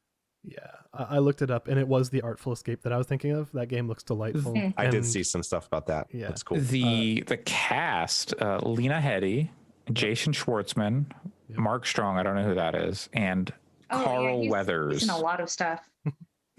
Yeah, it looks great. Watch the trailer for Plenty that. of game Also- on that bone. Yeah, girl. But you should also watch the trailer, Pat. You in particular should watch the trailer for Skin Deep. I have, yeah, I know that I saw something for that. Yeah, I think you would It's a enjoy it. Blendo. It's from Blendo. Yep, 30 Flights of Love and yes, then right, all yep, them. Yeah. Yep. I I've love seen Blendo. a bunch of stuff about this Blendo's game. cool. I'm very excited for this game. It looks very cool. Yeah, it looks great. It's So- like I think it's like procedural too, like kind of run based almost. It is run based for sure. Whether or not the you're- level's procedural, I'm not sure. Yeah, you're like it's an immersive sim basically, Mhm. where you're like going around these spaceships, and it kind of looks like what I wanted that game from last year that a lot of people really liked, the roguelike, with the Void Bastards. Void Bastards. Yeah, it kind of looks like what I Oh, was hoping right. Void Bastards was going to be. Mm. Yeah, So yeah, that's and fair. there's a mech. It also has cats in it, from It what does. I remember. Yep. Yeah. And Allison, if you were gonna watch one trailer, I would recommend A Memoir Blue to you. It's really cool style, where it starts with like this girl, like 3D, very nicely 3D animated, with character model and stuff like that, in a train. Just kind of like, it's kind of chill, and then she starts like looking into her memories, and her memories are like a hand-drawn art style. So Oh, like nifty. it goes like, and then like you can kind of see like the background of like the train, like what's happening behind the windows, starting to fill in with like this really pretty like Forgotten Anne style, or not Ghibli, but like that gets thrown around, but very nice hand animated style in the background of this 3D game. Mm-hmm. And it's a striking style. It's super cool. Oh, rad. I'll check that out. All right. So Annapurna continuing to bring the bangers. Instead of bringing the bangers, sounds like Oculus Quest 2 is bringing the scratchers, the rashers. Bring in the ointment. Well, you got to bring the ointment to the Oculus because apparently they're stopping sales as they try to figure out why people are getting rashes and irritated skin from their Oculus. Around their eyes. Well, not recommended. I don't even know what to say about this. That sucks. It's funny It does. because we were talking about VR solutions for racing in one of my discords, and somebody was like, what do you think is the best one to get? And I was like, well, you can stomach having to have a Facebook account, which is totally fair if you can't, but Mhm. the Quest has a really good wireless solution. It's really affordable, and so it's a good way to test out if you really even want to use VR with racing. And then literally, like, this news article came out like 15 minutes later, and someone linked it, and I was like, or maybe just don't buy an Oculus product at all. Yeah. Sad. Yeah. Is a Google That's- Cardboard a reasonable entry No. point if you want to try it for that kind of stuff? You're not going to get the fidelity you need. You're not going to get the connection. There's no PC connection that's going to work well enough. There's probably somebody out there who has made a Google Cardboard work with OpenVR enough to get it to go, but I don't think a phone is going to provide the kind of field of view you really want for Totally. more serious sim gaming anyway.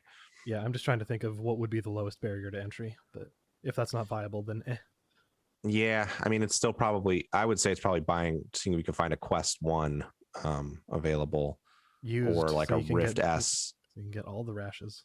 Yeah. It was the Rift S, but they're not going to make Rift S's anymore. So I don't know what the fuck they're doing. It is- Yeah, I'm gonna have to try and milk my friend for information when he actually starts his job there. I also kind of might know somebody who is there, but I wonder. It seems like there is a lot of room for somebody to come in and make like the affordable sort of entry level headset that is like a solid PC option that offers all-in-one tracking instead of having to use base stations. Yeah. That would be cool.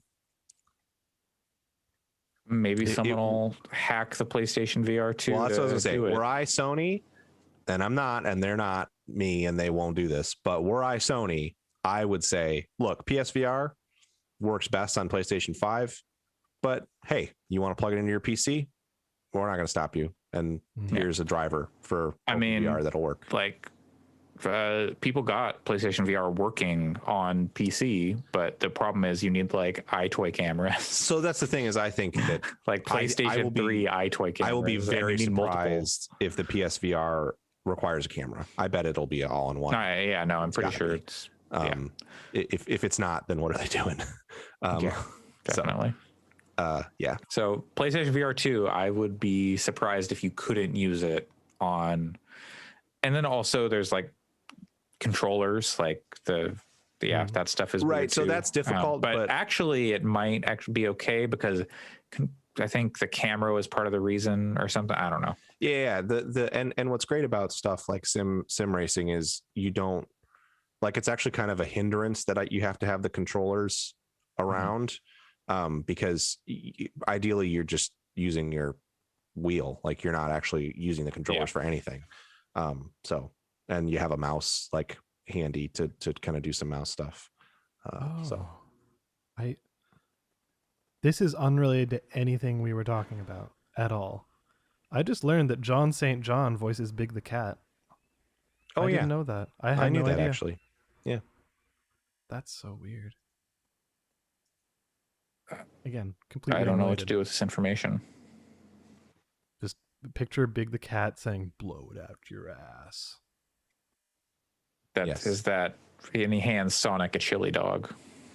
I've got balls. I put that stray. So you're saying Big the Cat has not been. He's not neutered. Yeah, that's what I'm saying. Of course he's not. Are you kidding me? You're saying Big the Cat fucks. Yes. Well, how is this a question? Big the Cat procreates. Okay, we're done now. Oh, this is your line. We're talking about the Sex Box show. Listen, those are real adult people, not a not Big the Sonic cat. Not real Not Big adult the Cat. cats. Big the Cat is real. He is my friend and he has sex.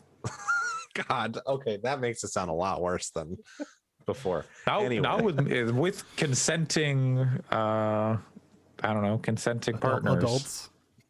Adults, yes. I'm not going to say it's people because look, it's a cat. Yeah, but Big's a cat. Never mind. We can't do this. Okay, bye. You can find Allison at Writers. That is going to do Allison it. Wants to associate her social handles with this shit show at this point. That is going to do it for episode 183 of the Gaming Fix podcast on July 31st, 2021. I have been your host, Andre Cole, aka your partner's favorite Arnold Schwarzenegger one-liner. You can find me on Twitter at Coolslaw, COOLSL4W, where I'll probably also post about any streams I'm doing. I got some ideas for stuff I'm going to start doing, or maybe I'll put some stuff up on YouTube. I don't know. We'll see. You can follow the podcast on Twitter at Fix Podcasts. Did I get it right? Did I do it? Yep. Yeah. I don't know. Okay. 10 out of 10. Good. You're rated 6 out of 9. 9.3 out of 10. Yep. That's my favorite Star Trek character, 6 of 9. That's when I tried Star Trek Online. That's what I called my board character. Good. There good. was also someone playing as 4 of 20. So Nice. Pat. Find me Where can at people find you? PJC Plays on Twitter and parked in front of the real life 24 Hours of Spa, which you can just watch on YouTube. I forgot about that. It's cool. Nice. Just go watch it. Allison. Find me on Twitter. Are you okay? Find me on to- Twitter at WRITERSERENYTY. No Big the Cat on my Twitter. Do not Never. Big the send- cat. Do not Never. interact. That's in your bio. Yeah. Yeah. If you are Big the Cat, do not. You can send I like Big the Cat. You can send me Big the Cat. I do not want any not safe for work Big the Cat content. Only man. safe for work. Big the give cat. me a second. Yes. Not safe for work. Big No, the I- cat. it No, exists and no, I no, don't wanna no, do bad this. idea. Okay. What good. is We have what's to- rule 63? we have to- I don't want to know. We have to clap for Allison's audio. Goodbye, everybody. Yeah, we gotta clap. Wait, Okay, wait, fine. Alex, where can we find you? You don't want to Looking at know. Big the Cat rule Yeah. 34 apparently. No, rule 63. I don't know what that is. I don't want to know. I don't want to know. Well, I'm gonna have to go down a we'll big find out. hole here. Okay, well, That's yourself. stay wet, gamers. Oh, for every given male character, there's Oh, a female God, version of the good. character, and vice versa. No, that's not so bad. Yeah, Oh, That one's yeah, fine. okay. Lady Big the cat. Yeah, that's fine. Okay, bye. Stay wet, Big the cat.